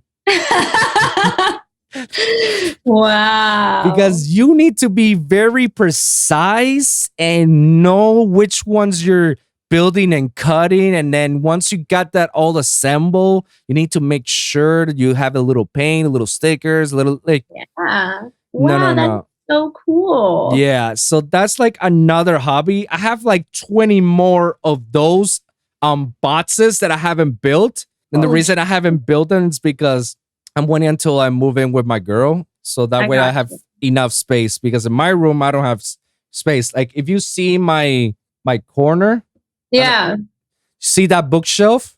Yeah. That bookshelf has like 5 shelves. Each shelf is full of 20 of those that I show you. Wow. Either action figure or built-in. Shit. So that I have like, at least, if I have to put a number, I have like over 100 of those. Wow, that's crazy. Yeah. So my level of patience to build those is next level. Yeah. That's another fine hobby. If you like, and I always find that stuff that you build on with your own hands tend to help you a lot more when you're writing music. Because really? Because if you think about it, when you're making a song, when you finish it, you sense a sense of accomplishment, because you like achievement. You did this. Yeah. With your own hands, your own mind, you did this. The same feeling can be applied when you're building stuff, like building little cars, building little boats, Legos, the Gundams, Yeah. Like when you're doing stuff with your hands and you feel accomplished, it has that same feeling when you're making a song, and it helps you even more, because let's say that your level of patience wasn't up there when you're making a song, and you get frustrated immediately because it doesn't work. So when you learn how to be patient and learn how to build stuff and learn why it has to be like this and why you gotta take your time doing this and that, you apply that same thought into music, and then you will never complain again, and you'll be like, oh yeah, you're right. Like, okay, I can do this right now, So believe it or not, it has that same mentality thought. So it's a cool thought process that you can think of, So I totally feel that. Yeah, that makes sense. Yeah, it's the same way that you do it with your plants. Like, you need to have a level of patience when it comes to your plants. You need to know what you gotta do when you're tendering with them, when you're planting them, when you're giving them, when you're feeding them, sense of water, and you're shining them. Like, know the position, know when to move, know when to cut up some bad stuff. Like, you need to learn how to do that. If you do that on writing music, it's just the same concept. It's just a different. Definitely. No, I feel that 100%. Yeah. So, food for thought, Food for thought. So we're going to go down with our last few questions so we can wrap this up. All right. Cool. It's all right. So what has been up to now your greatest accomplishment? It could be music related. It could be general related. It could be life related. It could be like whatever you can think of. What has been like the greatest thing? It could be all as well. Oh man, that's such a loaded question. So I think like with my heart like just wants to say, I think with School of Rock. Okay. Yeah, it's just been super, of course, super fulfilling. The students that I've taught, and I have a student that is like going to Hamilton in New York. She got like accepted into Hamilton. Whoa. Well, yeah. And I've known her since she was like 13. And to see her growth and to see this incredible human that she's turned into has been so amazing. So it's instances like that, like that have been so fulfilling. I think, I think also it's really important for a lot of young female musicians, a lot of young girl musicians to see someone like myself, because I feel like they can identify with that, and they see somebody who is obviously a girl, and she can sing, and she can play the drums, she can play guitar, and she can run a show, and she can do all these great things and stuff like that. And I think it's really important, so like, I don't know, it's definitely this really, really fulfilling thing for me. Because you look at it, it's women in music I mean, women in any industry. Yeah. Okay. Women in any industry have obviously been treated so differently than their male counterparts. And I definitely know for a fact that a shift is happening. It's been happening, Right. And I think we're just getting to a place where we do need to see a lot more female music professors, even. I agree. And music educators and stuff like that. So yeah, it's been very cool for me, very fulfilling. That's dope. That's I love to hear that. Definitely need more women in this world for anything. It doesn't matter what. Even on software engineering. This is one of the things that I've talked to my girl about. Like if God willing, it will give us a daughter in the future. Yeah. Which will be dope. It will be a fulfilling dream for mine, if we get a daughter. But it doesn't matter what it is. If it's a boy or girl. Yeah, I know. Like, it doesn't matter. But I will teach my daughter all the male traits. Yeah. So she can actually like do anything. Like, it doesn't matter which way she goes, she can do it. Like, she'll be willing to go ahead and go for it, Right. And I always tell my girlfriends, like, if we get a daughter, like, and we get when she gets older, I definitely want to teach her how to code and into software engineering. Yeah. Because I feel like that's gonna be an important thing in the future. And I feel like the demand is gonna be there. And I feel like she will be dope if she can do stuff like that, Right. Yeah, definitely. My girl wants her to be a doctor, so because my girl's in the medical field, so. Oh, that's awesome. That's so cool. Yeah, I'm in the technology field, so it's like, a flip of a coin. Right. Like you're either. Well, either one sounds great. Yeah, exactly. Either one is super promising. Yeah. Now, cool. 2 more questions. Mm-hmm. What are you currently doing? Which you are right now doing your side project right now, or your main project, your new project that you're doing? Yeah. So right now I'm just definitely writing for that project. Me and Yardij are starting up writing again and rehearsing again, which is super fun. Dope. And what are you hoping to accomplish with both of these projects? Just play dope shows and release dope music. If anything else happens, that's cool. Dope. That's dope. Yeah, I mean, it's obviously every musician. Not every musician. I take that back. A lot of musicians, they do want to see some success with their music because it's fulfilling as well when people love your stuff. Right. And I definitely. We definitely got a little bit of that with Face Value. Everybody that listened to it loved it, and we were so grateful. And it was definitely fulfilling. Like even just little things. Just hopping into a friend's car that I hadn't seen in a while, and it's like they're switching out a CD, and it was my CD in their car. Like, dude, what? Yo, that's dope. Like it's just like, oh, I wasn't expecting that.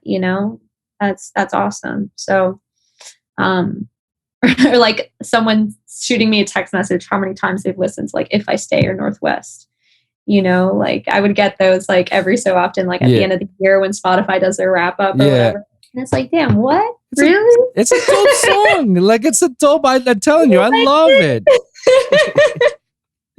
But when I go into anything, obviously you want that outcome, but I don't go into anything expecting that, like it's just, if something dope happens from it, like, cool, I'm grateful and so thankful, but, that's it. Okay. One final question and we can wrap this up. Let's just say that the Grateful Dead comes over and goes to you and say, hey, I heard your music. Your music is dope. I love your voice.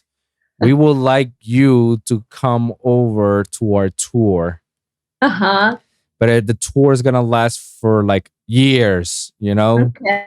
But before you go to the tour, write a piece of paper and write 3 advice that you will give to someone what are going to be those 3 pieces of advice? I would say don't sell yourself short and give yourself more credit. That would be my first piece of advice. You got to put those together. All right, cool. That's one. My next piece of advice would be don't give in to something that's going to fulfill you just for a quick moment. My last piece of advice would be, I guess, I don't know. I'm going away on tour for years. Travel more. Traveling is important. But no, I think definitely those first 2. Traveling is definitely important. I'd say travel more. Okay. Fair enough. All right. We could definitely do those. The first 2 are definitely, on point. That, yeah. Because this is the type of stuff, that people need to listen a whole lot more, because sometimes people tend to give up midway. Yeah. And they don't know these type of stories that I tend to bring into the table to my podcast, like your stories and other people's stories. So when they try to listen to this, it's like I get like, wow, like I never thought about that perspective. Like, wow, that is so true. Like, thank you. I would have give up a long time ago. So I always want to tend to give those advice out and ask to people, so that way the listeners can know, it's like, hey guys, like you guys are not the only ones that is going through this stuff, like we got people like them, like you, like her, like others, like it's always good to know that never give up. Like if this is your passion, go push it through and go for it. Doesn't matter the odds. The odds are always going to be against you. What matters is you're either going to fall down or you're going to perceive. Which is it? There's only 2 roads. You can either go forward or backwards. Right. So always go forward no matter what. And one last thing, play the long game. Yeah. So play the long way. So we're going to wrap this up. Thank you very much, Deja, for coming into the show. So fun. Thank you so much. No, I appreciate very much for you coming over. It really means a lot, for you to come over. And thank you for being the first singer in my show. Thank you so much for having me. It's been such a pleasure. Yeah, it was a nice conversation with you. Before we go, plug yourself out. Let the people know what you got in store and what to expect in the future. Yeah, so definitely you can follow my band at Yardij on Insta, and then at Yardij Music on Twitter. And for my new project, Futurism, you can follow us on Instagram at Futurism Band. If you guys follow us now, you guys are going to be like hip from the get, because it's a fresh, brand new baby. So you can definitely expect a lot of things coming. There you go. You guys heard about it, guys. So thank you, Deja, for coming into the show.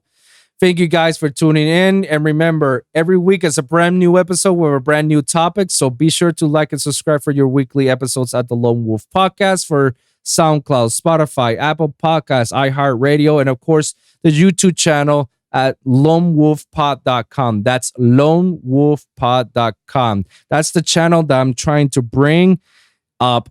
That's the one I'm trying to, focus on. I need help, guys. I need help from everybody. Let's get to 100 subscribers in my show. And once we get to 100, we'll go to the thousands. And I'll promise you guys, if we get to 100 subscribers, I'm going to do something very special for everybody. Okay. So comment down below. Let me know your thoughts. Share your experience. If you guys got at a specific topic that you want me to cover, or you want Deja to cover as well and know about it, please let us know in the comments down below, and we'll be sure to bring it up on the next episode. So thank you guys for tuning in, and we'll see you guys in the next one.